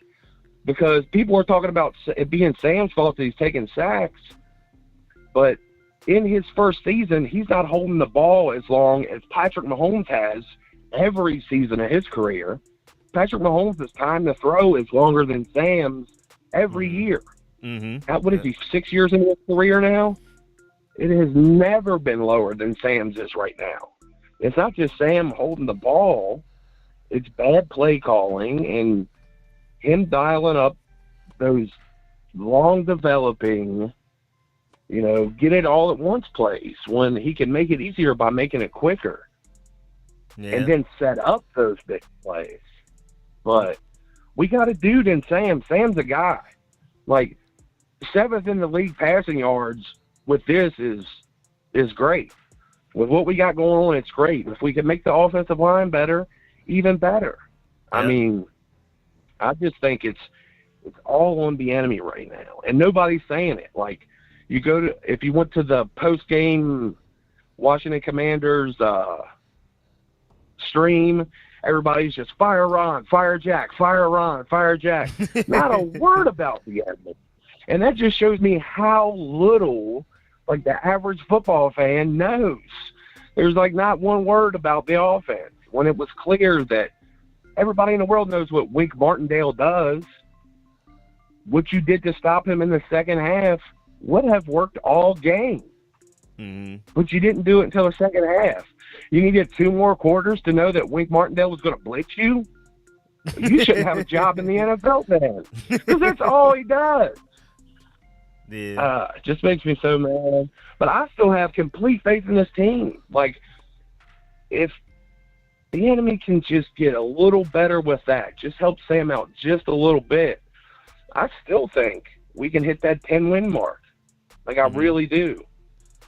And I still personally think that Ron deserves next year, because he still hasn't had an off season with a quality owner. Like, the owner didn't come in until everything was done and settled.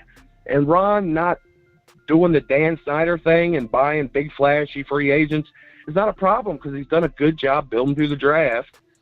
And next year just happens to be a draft that has exactly what we need. Like, the offensive line in this next draft is awesome. Yeah, the offensive line we'll be is able to get crazy. Guys, yeah, we'll be able to get starters well into the 3rd round. So, I mean, next year he could kind of try to get that 2nd-round pick he lost when he came in. Remember how he didn't have that 2nd-round pick in his first draft? Oh, yeah. Because we traded up for Montez the year before. Next year, he can steal that from the next guy if he's not going to be here. And, get an extra 2nd-round pick, get 3 offensive linemen. I think Wiley's really the only guy, and Gates. I mean, Ricky Stromberg needs to be the center. I said at the beginning of the year we should have shuffled this offensive line, but I really think that those are the only 2 guys that are weighing it down. If you put Chris Paul and Lucas out there, or Stromberg and, well, if Sadiq's not hurt, Sadiq can still be on the field. But just put Stromberg in at center and Lucas out at right tackle, and we're good. Yeah, especially after the game Lucas had last week. And Stromberg, man, I think he should have been in from the jump. I don't think Sam Cosmi should be inside. I think he could be a left tackle. He has the athleticism. Yeah, it's just like Eric Bieniemy brought Wiley here, and he's not only worse than he's not only bringing the offensive line down because he's worse than Cosmi, but he also displaced Cosmi. Like, he's taking a spot and making another one worse. So, like, that's just too heavy an anchor. And it's on Bieniemy. Like, can't blame Ron for that signing. That was, like, the dude he handed the offense to brought that guy in. So, yeah. All right. But my boy Command Center, appreciate the call. You say what happened? Thanks for letting me rant. Yes, sir. Right. Always, man. All right, take it easy. All right, you too, man. My boy Command Center, appreciate that. Yes, sir. Let me bring my boy Rudy in next. How you doing over there, Rudy? What's up, Rico? What it do, fam? What's happening with you? Man, I ain't making no noise. in the immortal words of Bubba Dub, trash. Nick Gates, double trash. Hey, you double man. trash because you came from the Giants, so you couldn't even give us shit on them. I feel And like they paid and they was him. looking, they was eating. Yeah, man, didn't they? That boy was hot dog water out there, man. I swear they paid him a good bag for that game. Had to, bro. Come on, bro. You couldn't even give us none on the Giants, and then you got your ass done up by the Giants. Trash, bro. Trash. Man was a cone. And bro, honestly, man, sometimes you can't even pay me not to think that these boys is coaching to lose. I really think they be coaching to lose just to get out their contracts. It be feeling like it. It be feeling like it for sure. Man, for that shit that Eric the enemy coach yesterday, man, you couldn't pay me not to think he was trying to get out of here. You come with a game plan like that, bro. That was trash. That was trash. Ron Rivera, I'm sick of all them. Every time they get in these damn press conferences, oh, it's the details. It's the details. Well, damn it, if it's the details, it's y'all coaching. Y'all coaching ain't shit. Y'all coaching ain't shit, bro. And can I cuss? Yeah, you good. Especially after we I think it's like YouTube 30 minutes in. We already like an hour and 30 in. Oh, okay. Yeah, man. Trash, bro. Trash. I just be glad when they go ahead and clear everybody on out. And I don't care about people thinking like Ron Rivera. Man, Ron Rivera ass is trash. Once he told you that he didn't know that Sam Howell was the dude that, you know, that we all seen him to be now. Stop. Once he said he didn't know we was out the playoffs last year, dog.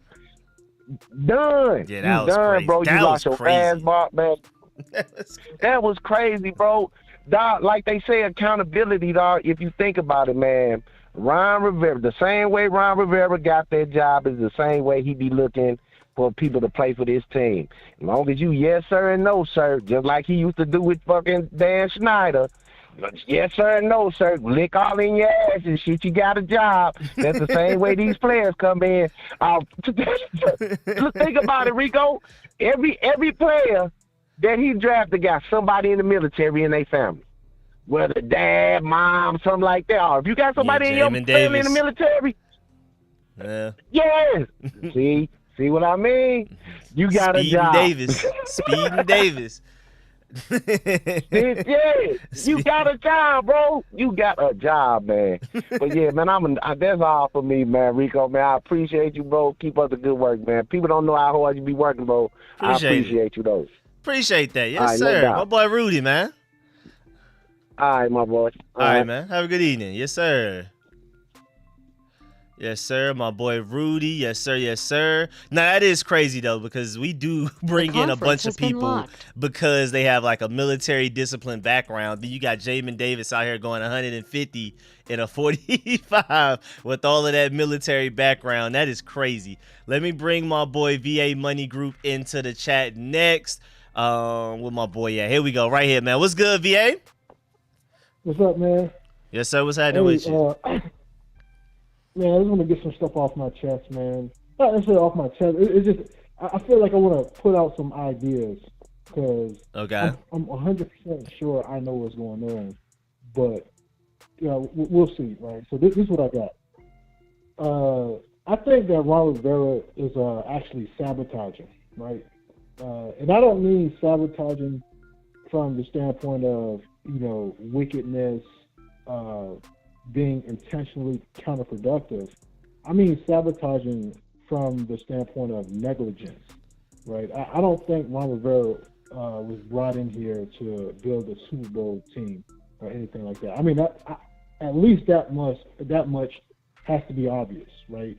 I looked at it as personnel management, like him bringing players in, acquiring talent, and ever since even the first, offseason here when he first came in, and he brought in Peyton Barber and Thomas Davis Jr. I realized that this is not something that he cares about. since he's been here, a lot of your callers on this platform and also other platforms, they've noticed that we haven't brought in any talent, right?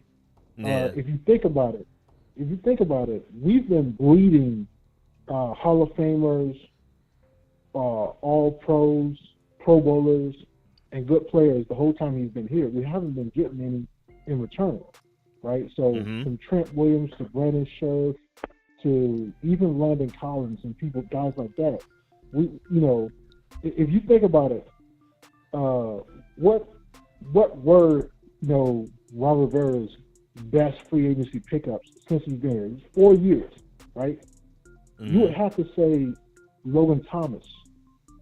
You know what I'm saying? Darby, Logan Thomas, Wes Schweitzer, guys like that.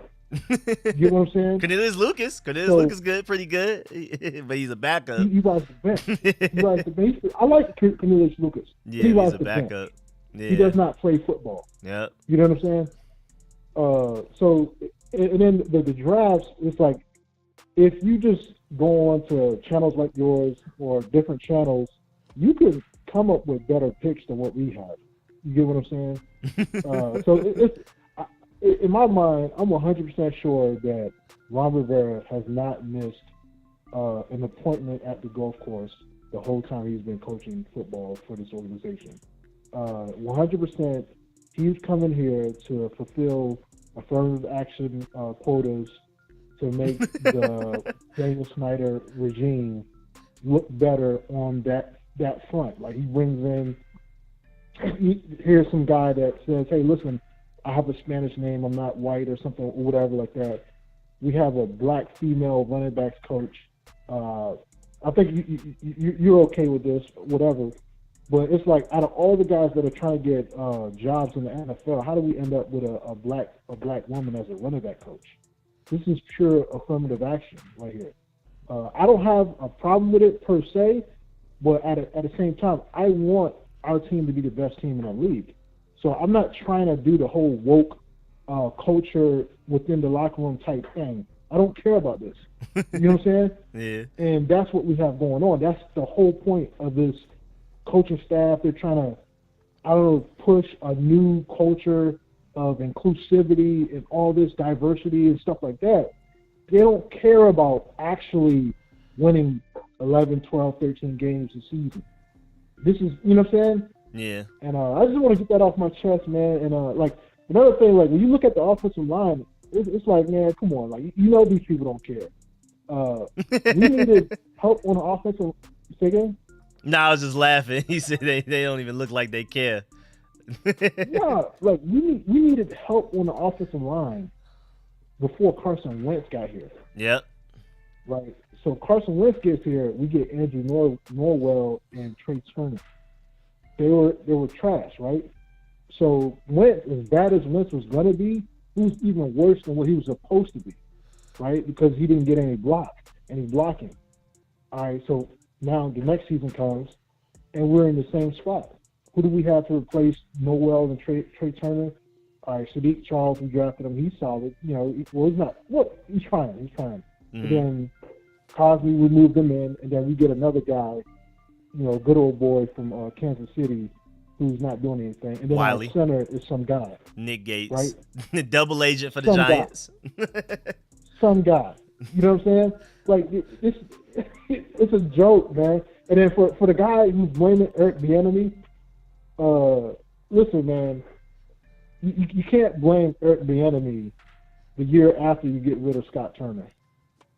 You gave Scott Turner 3 years, and then Eric Bieniemy's first year, you're talking trash. You can't do that. We can't be that tight. It's the same thing as we gave Ron Rivera his shot because we couldn't talk shit early because we just got rid of Jay Gruden. So if you're going to do 5 years Jay Gruden, you got to at least ride with Ron Rivera. So it's the same thing with Eric Bieniemy, man. That's all I got, man. Appreciate that. My boy VA Money Group, man. Appreciate it as always, man. Yes, sir, my dog.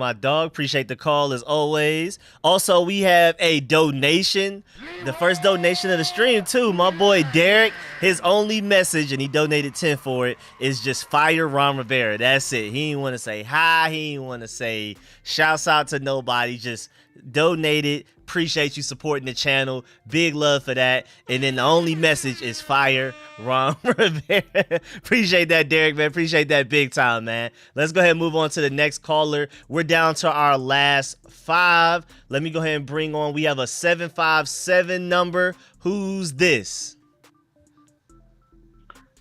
Hey, what's up, man? This is Rocky from I'm from Richmond, but I used to live in Norfolk, so I got this phone back in the Virginia Beach area. Okay, bet. Got you saved then, Rocky. Yes, sir. What's good with you?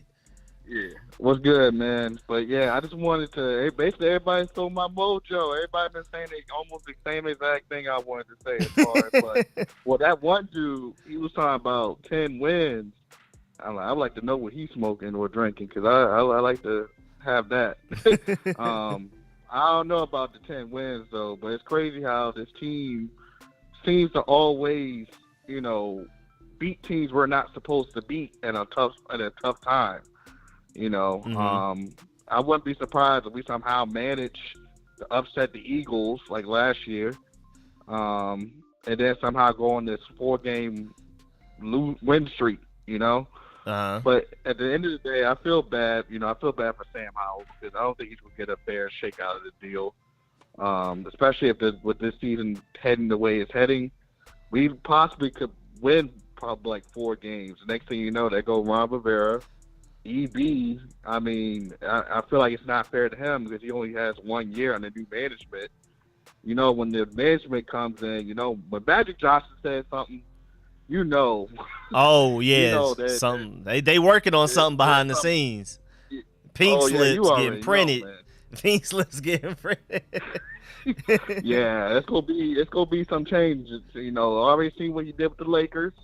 As soon as he started voicing his opinion, something drastically happened. So yeah, it's just crazy though. I mean, and I don't want to say like we got hoodwinked or bamboozled with EB because I really want to see what he can do. But right now, he's just not showing that he's capable of protecting, Sam Howell. With like this past game, like a screen. We only saw one screen. It happened to have their callback. The holding. A penalty. Yeah, but the thing is, it still sort of worked. Like, we couldn't go back to that a couple plays later. Like, yeah. I feel like EB, he's learning. I understand he's learning. This is his first, time by himself. But it's just one of those things like, EB, you gotta know how to diversify your play calling, man, because you're making us look bad. And you're not. I mean, you're basically auditioning for your own job, for a head coaching job right now. Yep. He is. Everybody watching. Yeah, everybody. And right now, I mean, I'm already looking at next prospects like the offensive coordinator for Detroit, or Miami. I feel like there's so many options out there, but it's just I don't think it's gonna be fair for Sam. I actually think Sam is a good quarterback. Yeah, I think he has potential. The thing is, when you get, I agree. I think he has potential for sure. Yeah, and it's only a matter of time. I feel like we with new ownership, they want everybody most likely. They're gonna get rid of everybody, clean sweep. But hopefully, if they do that, I hope they look at Sam like, you know what, we can work with this guy. Mm-hmm. I hope that's my overall hope for this season. I mean, suppose we're going to be I have a weird feeling that we're going to be in the playoff conversation as like getting the last spot or most likely the last spot to get in. Mm-hmm. We always been that every year when Ron was coach. But I feel like us as a fan base, we need more than that. We've been through so much, putting money into this team, and it's time for a change, man. But a lot of fans they're thinking, okay, this is exactly what we need. We need to tank so we can get rid of Bond. But I'm more of the fact that I'd rather win.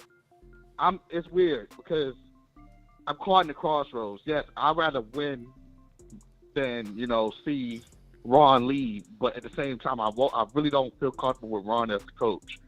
So it's a weird situation. Either Ron makes the playoffs, and Ron, if he makes the playoffs, and let's say he wins like one playoff game, there's a slight chance. No, I think he needs to get to the divisional round. I think he'll still get fired regardless. If he makes it to the divisional round of NFC, he most likely didn't save this job. Some weird, some way, but I doubt that he's going to. After that Chicago game and this Giants game, he's gone for sure. EB, on the other hand, I don't know, man. The verdict, I'm leaning towards he might be out of a job too. He might wind up going back to Kansas City. It really depends on. I'm really just going for Sam right now. I'm really rooting for that dude to hopefully keep his job. But other than that, that's all I have. All right, man. I appreciate the phone call, man. Appreciate that, man. Appreciate that, Rocky, man. Yeah, I definitely hope that we ride the Sam Howell way. Even if we end up getting new coaches and stuff, I agree. I think Sam Howell can be one of those guys. I appreciate that, Rocky, man. Yeah, no problem. All right, man. Yes, sir. Have a good evening. All right, you too. All yes, sir. Yes, sir. That's Virginia in the building. Yes, sir. Let me go ahead and bring on the next caller.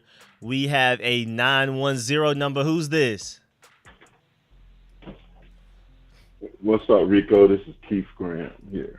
I'm from North Carolina. Let me go ahead and say you in here. Yes, sir. I can hear you. What's good? Let me go ahead. What's good, Keith? Let me go ahead and save you in. All right, brother. Hey, man, I'm real disappointed in everything that's going on, man. I've been a fan since the late 70s, so I'm old enough to remember all the great teams and all the great games and everything. But I just don't understand why. I don't like Ron. I didn't like Ron after the first year when he turned on Haskins, so I've been kind of down on him. And I personally don't like Jack Del Rio. Never liked him. We should have never even hired him, you ask me. But and he turned on Emmanuel Forbes when the defense was playing bad in that game. I know he got burnt, whatever, but you shouldn't have never left him on the island against Brown for the Philadelphia. That was on him. Where is the safety help? Doubling the guy all game. Where's the safety help? Yeah, exactly, right? Then you blame it on him when the whole defense wasn't playing great. We seem like we can't play in the first half. I know that our offense looked real bad, but our defense didn't play great in the first quarter neither. I know we end up playing good most throughout that whole second half, but we didn't play good the first quarter. It seems like we just can't play good early at all. I just don't get it. And it's definitely is making it bad because, I mean, look, we getting down every game we was lucky we wasn't blowed out in the game yesterday. We was lucky that the Giants was terrible because they should have been up 35-0. And, yeah, they should have been up big. But I think I'm a Tar Heel fan too, so I seen Sam, go through a lot in Carolina. Carolina would have been a lot better. They would have been a lot better if Carolina had a defense. Sam was there. And this week has been ruined because the Tar Heels lost to Virginia. Yeah, I saw that. We lost to the Giants, man. So, it's been a rough weekend. I mean, it's bad, right? I feel that, man. I understand. Hey, and everybody talking about May next year. May hasn't playing as well, man, to be even compared to Sam Howell. Oh, Drake. You like Howell more than Drake May? Yes. Only thing May has better is his height. Definitely, I'm a Tar Heel fan, so I love May, but May hasn't really. I mean, he missed a lot of throws Saturday, man. That we should have easily won, but he missed a lot of plays. Okay. And I think that the Heisman pressure they put on him last year has really kind of changed the way he's been playing. Yeah. At the end of last year and so far this year. But I just think that even though I'm not a fan of Ron, he got to somehow, man, he got to do something to get those guys pumped up in the first quarter, man. We got to come on strong in the first quarter. Please. 'Cause, I mean, you down at halftime. And don't get it twisted. I've been through the Joe Gibbs era. I remember watching Darryl Green get burnt a lot when he was playing. But guess what? The defense coordinator never gave up on him. I don't know how we giving up on Forbes and put him on the bench just because he got burnt a few times. I seen slow guys turn Darryl Green all the way around and had him running around like a fool. But guess what? That's how you learn. Yep. You know what I mean? That's how you from learn. playing. So, right, and you all of a sudden you want to make like, oh, it's all his fault. You ain't blitzing on some of those plays. And against Philadelphia, you had the defensive line backing off a little bit, and you letting the guys run down the field and catching wide open passes, especially in the Bears game. We should be blitzing all the time, man. I don't know what. And then you got Cody Barton playing middle linebacker. Then you had David Mayo come in after he got hurt. Oh my God. That's the failure. Hey man, oh my God! I know that the way it looks that Hudson plays a different position, but man, we need to have. What about the guy we got from the Cowboys? Why he hadn't came off the practice squad? Yeah, why he hadn't came off the practice squad yet, man? My excuse was the first couple of weeks, maybe he's learning the defense. I feel like at this point we might as well give him a try. It can't be worse than David Mayo, especially coverage wise. So God, it's like, why not? Man, both Mayo and Barton, man, Barton come in at the end, man, and dive on the pile and get the tackle, man. I swear, how many times you seen that? Hey, in the first two games, man, he slows up. He could go and try to make the tackle, man, and he slows up and let the guy runs by him in the first two games, man. But he played every snap until he got hurt. That's the one thing I don't understand. He plays every snap. So you mean tell me that you're trying to tell me Cam Curl can't call the defensive sets? He has been back there for years. Why he can't call the sets? You got to have Cody Barton out there every play. Yeah. Man, I be bringing a linebacker every play. I be blitzing every play. I know he depends on his front four, but hey, look what the Giants was doing to us, man. Post time he ain't have time to say 2 or 3 before they was already on him. Yeah, he had like an average time to throw of 2.2 or something every That was terrible. Right. That was terrible. And the one thing about him holding on the ball too much is just trying to make plays. If he had time, what kind of yards and touchdowns we would already have if the man actually had time. Yep, that's a good point. Because he has a great arm holding on to the ball, sure, but he's trying to make plays. It's just the fact that everything is breaking down, and I don't know what's up with Dotson, man. I know that the ball was behind him, but man, I don't know what's up with him, man. I don't know if he's so weird. It's not like he's not running routes as well. It's just literally he just doesn't catch passes anymore. It's weird. Right. Yeah, it's something like it's a frustration somewhere with him, man. I don't know if EB be getting into his head and it's got him off or whatever.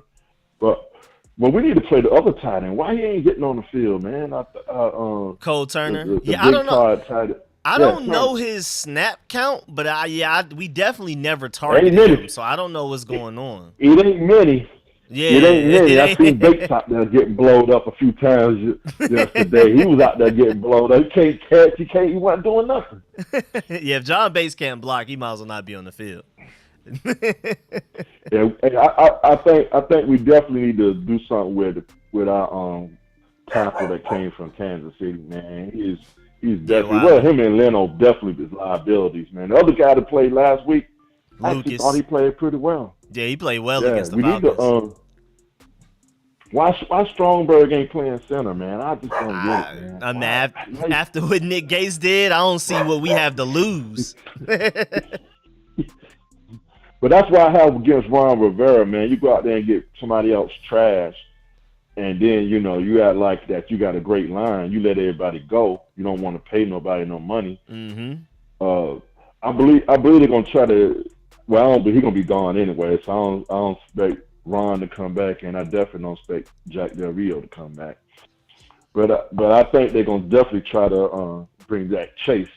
I don't know about Sweat, but I think they're gonna definitely try to sign Chase whoever comes in as the. I think Ryan will make. I think we will make a run, but what's making a run when we end up being disappointed at the end, though, right? Yeah, that's been the theme. That's been the theme. Go start slow, going to run in the middle, and then finish stupid, fall on our face. Hey, this team looked nothing like the team that was practicing the Ravens. That's weekend, a good point. Yeah, it don't look nothing like that team right now, man. Where's the turn happening? Where's all the work that EB was putting in with all the, how they was about pace and quickness and all that? Why has it changed so much? It don't even look like the team that just played against the Eagles. Like I don't know what happened since the Bears game. Seemed like we took 5 steps back, man. I got mad after about first 2-3 plays in that Bear game, man. And it's been downhill ever since. Even though we beat Atlanta, I wasn't too impressed in how that game was going. We just ended up pulling it out. I mean, once we got that lead, we got kind of conservative. Yeah. We had like 50-something yards in the second half, like 57, 59, something like that. Right. Man, we got to stop running the ball out of shotgun, man. Our backs cannot just find a hole running out that shotgun all the time, man. We got to get up on the center and run the ball. That's the one, Yeah. It's killing it, man. Even Robinson can't even figure out what hole to run through this year, Yeah, I hate the shotgun. He gets the ball, he gets like 2 yards. Yeah, every time. We were second and 9 like 5 times yesterday. I hated it. Yeah, man. But then when we did get a good play, what happens, man? Yeah, can you hear me? Yeah, I'm sorry. It's like a little delay. I say once we did get a play, they go a penalty, man. Offense jumping off sides 2 or 3 times. Oh my God, man. Yeah, man, but I ain't gonna keep you, man. I know you.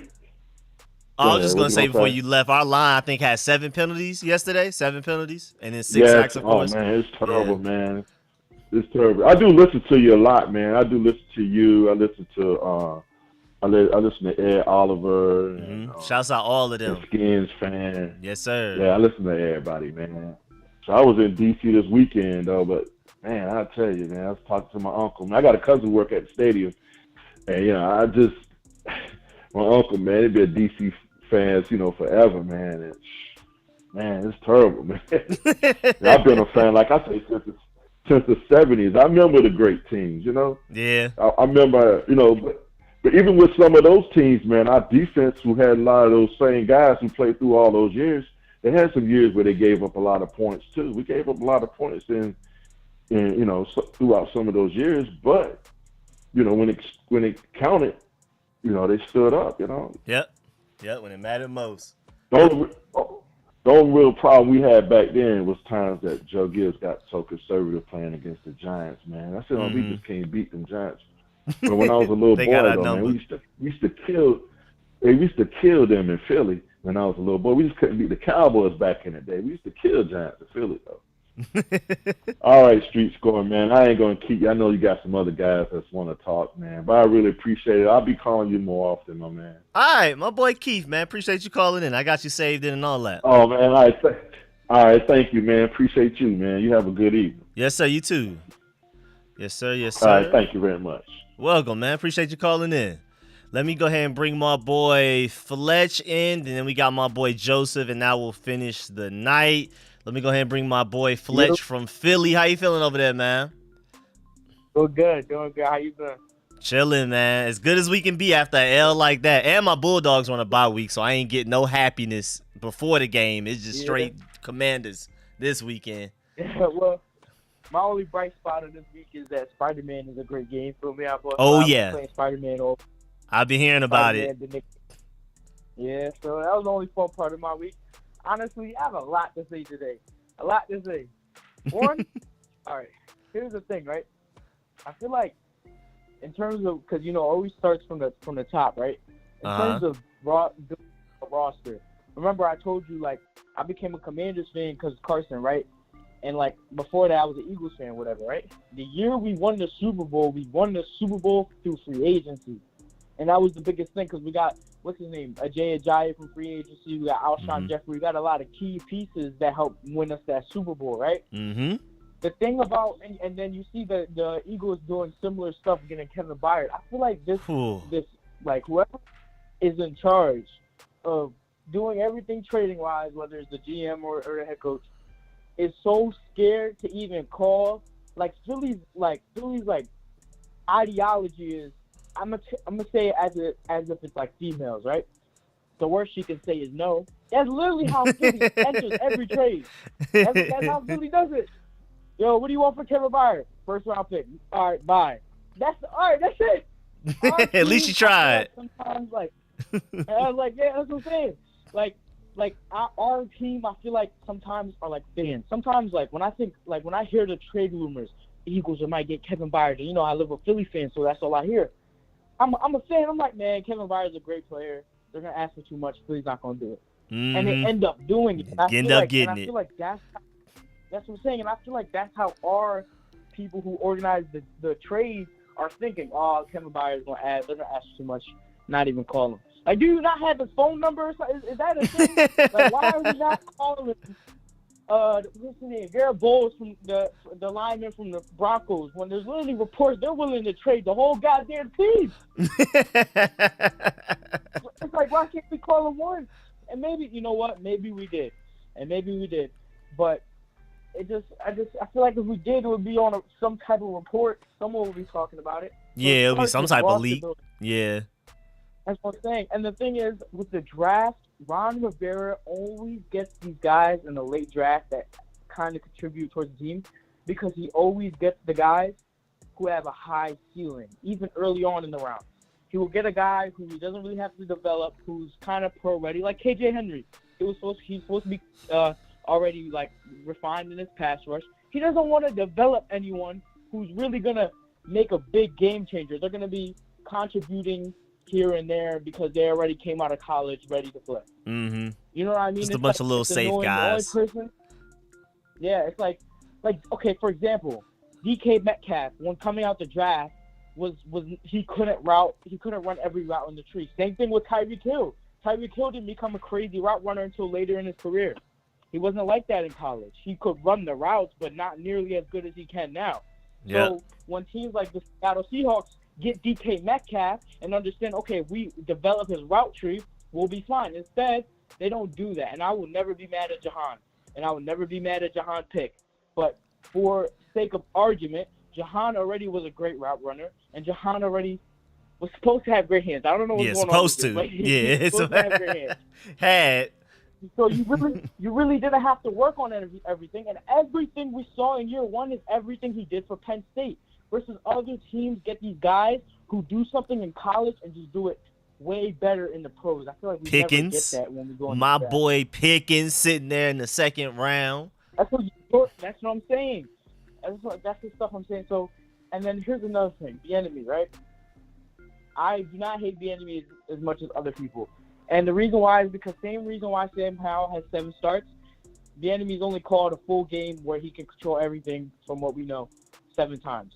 Now, that doesn't excuse the bad play calling. That doesn't excuse the him not helping his quarterback. I will 100% agree with it. Mm-hmm. The thing the enemy is, you don't let somebody go because of as much as he can help his quarterback and the offensive line. You don't let someone go because look at Brian Johnson for the Eagles, right? Again, I'm surrounded by Eagles fans, so I know about this. Yeah. I don't know if you watched the game last night, but they're in the red zone. It's 3rd and 6. And what do you call it? They ran a draw with the quarterback, right? Yeah. And now the Eagles have A.J. Brown. They have Devontae Smith. They have arguably the best O-line in football. And they picked up Julio. Huh? I said, and they picked up Julio. Yeah, he's a shell of himself, but it's still Julio out there. And they got DeAndre Swift, another free agent move, which I feel like are allergic to. Another dog. So, right? So I feel like they ran a draw with Jalen Hurts on 3rd and 6 in the red zone. At least we don't have to deal with that, right? Yeah, that's crazy. The problem is, if we get rid of the enemy too early, rather the same way you build around your quarterback, you build around the offensive coordinator. Because if the offensive coordinator does get the offensive line and Sam Howell does get the time, the routes and the offense will look completely different. Completely different. Yep. I feel like there's offensive coordinators who call bad games with a good offensive line and good weapons, right? Yeah. I mean, look at Matt Canada. I mean, at least we don't have him, right? So it's like I mean, yeah, he's not the worst, and he's not the best right now. But I feel like the same way you build around Sam Howell to build the offensive line, you build the enemy so he can run the offense he needs to run. Another thing I want to say is the only thing the enemy, like, I feel like he doesn't know half these people on the roster. Because I like literally in the call-in when I was waiting, when I was in the queue, I was thinking, Logan Thomas is a former quarterback. Why don't we come out in some weird formation, knowing the enemy is very creative, and run a screen, the most simple play? I was literally in my room. I'm like, okay, Logan Thomas out of shotgun, Curtis Samuel on his left, Antonio Gibson to his right. He hikes the ball.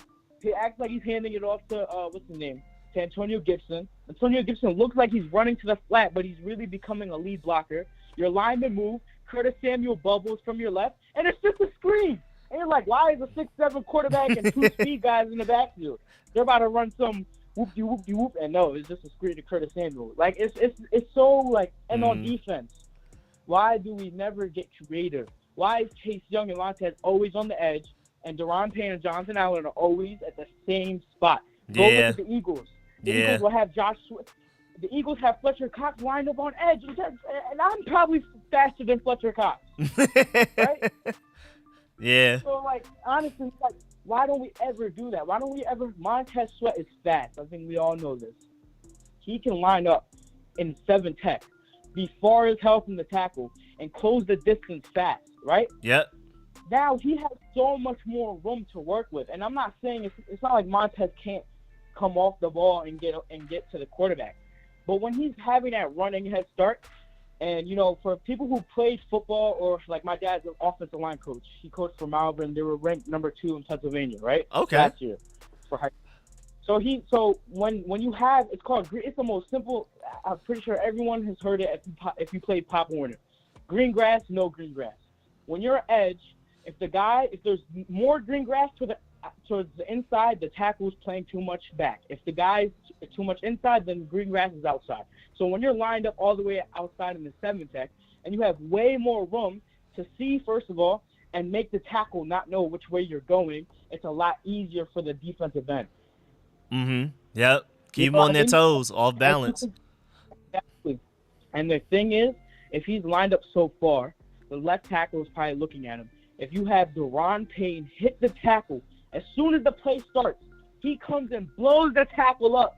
And now the guard has to count for Josh Sweat.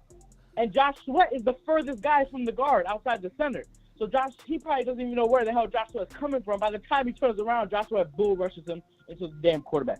And you know what? I'm not a coach. And you know what? Maybe that play wouldn't work and y'all would be saying fire me. But I'm just saying the point is to get creative with the defense. Just because you have 4 first-round picks. Look, before this game, what happened? They only had 5 sacks. Dexter Lawrence, all these defensive tackles got their sacks because of blitzes. These linebackers weren't even sacking us like that. Yeah. So when you blitz, you're helping those four first-round picks. You're helping them do their job. Yep. And that's the problem. We have no creativity. Why can't we, when Derek Forrest comes back, we have Jamin Davis, Quan Martin at linebacker. 2 fast guys if need be. Quan Martin can come down and hit a running back if it's a run play. But then he's also a great coverage guy. You saw him drop back and deflect a pass in the beginning of the game. Yeah, very early in the game. And then you have Derek Forrest and Cam Curl on your back, and they're able to do what they usually do. I don't understand why we don't ever put positions where the defense, let's say next week, Jalen Hurts, what they see in film, they haven't seen nobody. They haven't seen Montez Sweat. What is the first thing when you watch Los Angeles Rams play anybody? When you play the Rams, what do they say? What do the players say? We always have to keep an eye out on where Aaron Donald is. Why don't we do that for anyone? No one got to keep an eye out where Deron Payne is. We know where we're lining up. You know where he's going to be every play. Exactly. But if we come out next week against the Eagles and Deron Payne's lined up on Jordan Mailata, the right tackle, they're going to be like, what the hell is going on? They're not going to know what's going on. And maybe if you have Chase Young, maybe you just run a simple stunt. You put Chase Young back on the outside, but it's just all about the look. Confuse Jalen Hurts. Yeah, make them You know think. what I mean? Make them think. Yep. Exactly. Again, I mean, the offense, 7 points against the Giants, which 7 points, as you said earlier in videos, were handed to us. I mean, this offense looked at exactly what's his name? Atlanta Falcons did and said, do it again. Because Atlanta Falcons, the 3 touchdowns were all in great field position, and, you know, we barely scored. Yeah, And punt, whenever we had to go down the interceptions. field and try to score, we couldn't do it. Yep. Whenever we had to drive 80 yards, we couldn't do it. And why? Because they blitzed the hell out of the offensive line. They manned up our receivers and said, get open. Yeah. And that's the thing. And when you like really watch football, the biggest thing with younger quarterbacks is most of them don't know how to be a veteran quarterback, obviously, and don't know how to say, I'm not going to curse, but you know the meme, F it, Tyreek Hill's down there somewhere. Most quarterbacks are so... Like Heineke. They're so like... Yeah, that's what I'm saying. Like, they're so self-conscious, especially if you're a 5th-round pick, that they don't want to throw that, because if it's a mistake, they're like, well, why did he throw that? But if it's a good play, then it's like, Terry McLaurin. If you look back at the Colts play, where Terry Moss, Stephon Gilmore, if that's a pick, everyone's looking at Heineke like, what the hell? But if it's a touchdown, which it was, we're like, yeah, Terry. Yeah, way to give your receiver one a chance. It's all bipolar. Yeah, receivers only just want a chance. Every time. That's what I'm saying. And listen, if I'm an 18-year-old kid sitting with PlayStation on my with Spider-Man on my load screen, understanding that most young quarterbacks will not take that chance, especially a 5th round, and I'm playing man, and you only have a couple of seconds to get open on man, even with the Terry McLaurin and Jahan Dotson, Curtis Samuel, 9 times out of 10, if he is not about a half a yard or a yard separation, Sam is not going to throw the ball. Nah. So that's when the enemy has to call out the hot routes. That's when he has to start finding the checkdowns. But I saw this one play where we only had 2 receivers running a route, and they were both crosses. So I mean, if I'm a defensive coordinator and I can kind of see what other defensive coordinators are doing against the enemy, and again, it's not all the enemy because the offensive line can't block enough for us to be explosive. This was going into the season, we were supposed to be explosive. Yeah. Even with Carson Wentz, when we knew that the arm was upgraded, we expected more down the field plays, which we had against the Titans. De'Ami Brown had 2 touchdowns down the field. Yeah. I feel like we don't. Do we even have a single touchdown, 50, 60 yards down the field? Highly doubt it. It doesn't feel like it. Definitely doesn't feel like it. What I'm saying. And it's not that Sam Howell. And I feel like, honestly, Sam Howell's deep ball hasn't been as good as it was in college. I think we did see that UNC type of deep ball with the 2 deep balls to Terry McLaurin this week. And I feel like we can work off that. The problem is both those things, if you look at it, I have all 22. If you look at it, both of those throws, he's throwing off his back foot. If you look at the and immediately. He's throwing it before Terry's open. He's throwing it to a spot. Not even to Terry, he's throwing it to a spot. Exactly. And that's what great quarterbacks do. That's what good quarterbacks do. And again, I feel like the enemy has the thing about the running game. I'm sorry, I know I'm taking a lot of time. But the thing about the running game is, one, it wasn't working. That's until Christian C-Rock came in, Christian Rodriguez came in and did what he had to do. Yeah. For the most part, we were getting, 3 yards, right? It felt like that or less. That's what I'm saying. And, the thing is, the enemy doesn't run the ball usually, and the Chiefs don't usually run the ball because they throw the ball so underneath that they bring the safeties down anyway. That's what they do. So the thing is, if you're going to throw the ball underneath, right, and you're going to do it consistently, which they have done, the only thing that fans are not taking consideration is, okay, the defensive coordinator tells, we're playing the Eagles next week, so I'll use their safeties. Kevin Byard and Ed Blankenship step up. They're throwing the ball 2 underneath. They say, okay, we're going to step up. They step up. We try throwing the ball deep, and now Sam Howell's on the damn grass. So that's the only problem. The problem is not more so. It's not 100% the enemy, because the enemy, no, he doesn't run the ball a lot. No, he doesn't. But why do you think? Okay, if you're playing at Chiefs and you're a defensive coordinator, you don't think Tyreek Hill is going to try to run deep? Why do you think Tyreek Hill gets open so much down deep? And it's not only Tyreek Hill; they're doing it now with whoever they even have at receiver. Marquise, like Scott, whatever his name is, Scouting, whatever, scored a deep touchdown. They know they're going deep. The thing is, they play it so short and at the front of the line of scrimmage so much that when the safeties do come down, it's like you're running the ball. Now they come down. Now the deep ball's not working, and now the short game isn't working because the safeties came down. So now what do you do? What do you do if you're the enemy? Yeah, they definitely playing up on us. A bunch in the box to stop the run, and then safeties up, like you said. I mean, again, that blitzing with press man, I mean, Sam Howell only having 2 seconds to throw it, and nobody's open yet. I mean, I love Terry McLaurin and John Dotson, but getting open in 2 seconds is really difficult. That has to be like blown coverage level.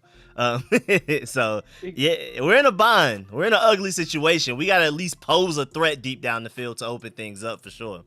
I feel like that's the thing. If we can just hold this offensive line, and we honestly, when we do hold the offensive line, for the most part, a lot of the times, sometimes receivers are not diving for that ball like the one to Yami, and sometimes, Sam Howell has to put it down a little more and not overthrow or underthrow it. They're open. I don't know if you guys see, but every single time in the previous week, not this week, because this week we were just chucking that up. That Sam Howell actually said, F it, Tyreek Hill is down there somewhere. He actually took my me serious. But other than that, when we actually drop back and we're blocking 7, for the most part, look at the what should have been the touchdown to De'Ami Brown, the one that was just out of his reach. He was open. He was so open. Terry McLaurin has been so open. Jahan Dotson has been so open over the crossers. They've been open down the field when we had time because they brought the safeties and we blocked 7. But the problem is when you block 7, now they're dropping 7 too, or they're dropping damn near everybody but the 4 defensive linemen. Right? Yep. So then now you only have 2 guys running routes against all these defensive backs who are just who are in zone. It's impossible to throw the football. All these linger with the top of the line not getting who they need to protect Sam Howell and the enemy to get the enemies to run the. And then it comes down to the goddamn stubborn coaching staff who decides not to put the guy who didn't let up a damn sack or a damn pressure in Cornelius Lucas, who decided not to put in Sadiq Charles, the guy they drafted this season or last season, whatever, and see what he has. And they just keep sticking with the same 5 guys knowing it's not working. Guys, I know I took a lot to do with this. Albert Einstein said the definition of insane is someone who does something does something over and over and expect different results. Yep. Mm-hmm. Exactly. And that's exactly what goddamn Ron Rivera is. So I'll end it on that. All right, man. Appreciate that, Fletch, man. I appreciate the rant. Yes, sir. Appreciate you. I had class, so I appreciate you opening up the call back up for me. I appreciate it for everyone, actually. I appreciate that. Yes, sir. Yes, sir. Yes, sir. Good way to end it. Good way to end it. It definitely starts with the O-line, man. Appreciate that, Fletch, man. Big time. Have a good one. You too. Yes, sir. You too. Sir, yes, sir. Yes, sir. That's how you can tell I'm getting tired. I said yes, too. I'm over with over here, man. I appreciate everybody that called in. I appreciate all y'all in the chat. Make sure you leave a like on the way out. And also, if you want to donate to the channel, if you want to support the channel, the Cash App is $RicoScores, as you can see on the screen. Of course, also, we have the PayPal, WilliamHC94@gmail.com, if that's how you want to contribute. I appreciate y'all. I'm about to go ahead and start working on some UGA videos. I originally only planned on streaming to like 7, but so many more people called in, so we had to keep it going, man. I appreciate y'all. I'm gonna catch y'all tomorrow with some more Commanders videos. Of course, I'm working on a mock draft, and I'm also working on a video explaining whether we should be buyers or sellers for the trade deadline, which is coming up in like a week and a half or so. And then I'm gonna explain both sides. If we're buyers, which players we could try to acquire to help us potentially win a playoff game game this year, or at the very least make it to the playoffs? Or if we're sellers, who will we trade away and what could we potentially get back as far as like draft picks and things like that, so we can go ahead and enter a real rebuild and try to build around Sam Howell and acquire better offensive linemen, stuff like that. So make sure y'all stay tuned. Again, probably in order of mock draft tomorrow, and then buyers or sellers the day after that, probably Wednesday. So stay tuned, man. I appreciate all y'all in the chat as well. Even though I don't get a chance to read all of y'all comments, I try to read as many as I can. But shouts out to all y'all in the chat. Shouts out to everybody that called in. Shouts out to my boy Derek that donated. Appreciate that big time. Appreciate the donation big time. Shouts out to anybody else that may donate while I'm off the air. I'm gonna make sure I try to shout you out in a future video or live stream. And again, man, I appreciate y'all. I'm gonna catch y'all later, man. I am out.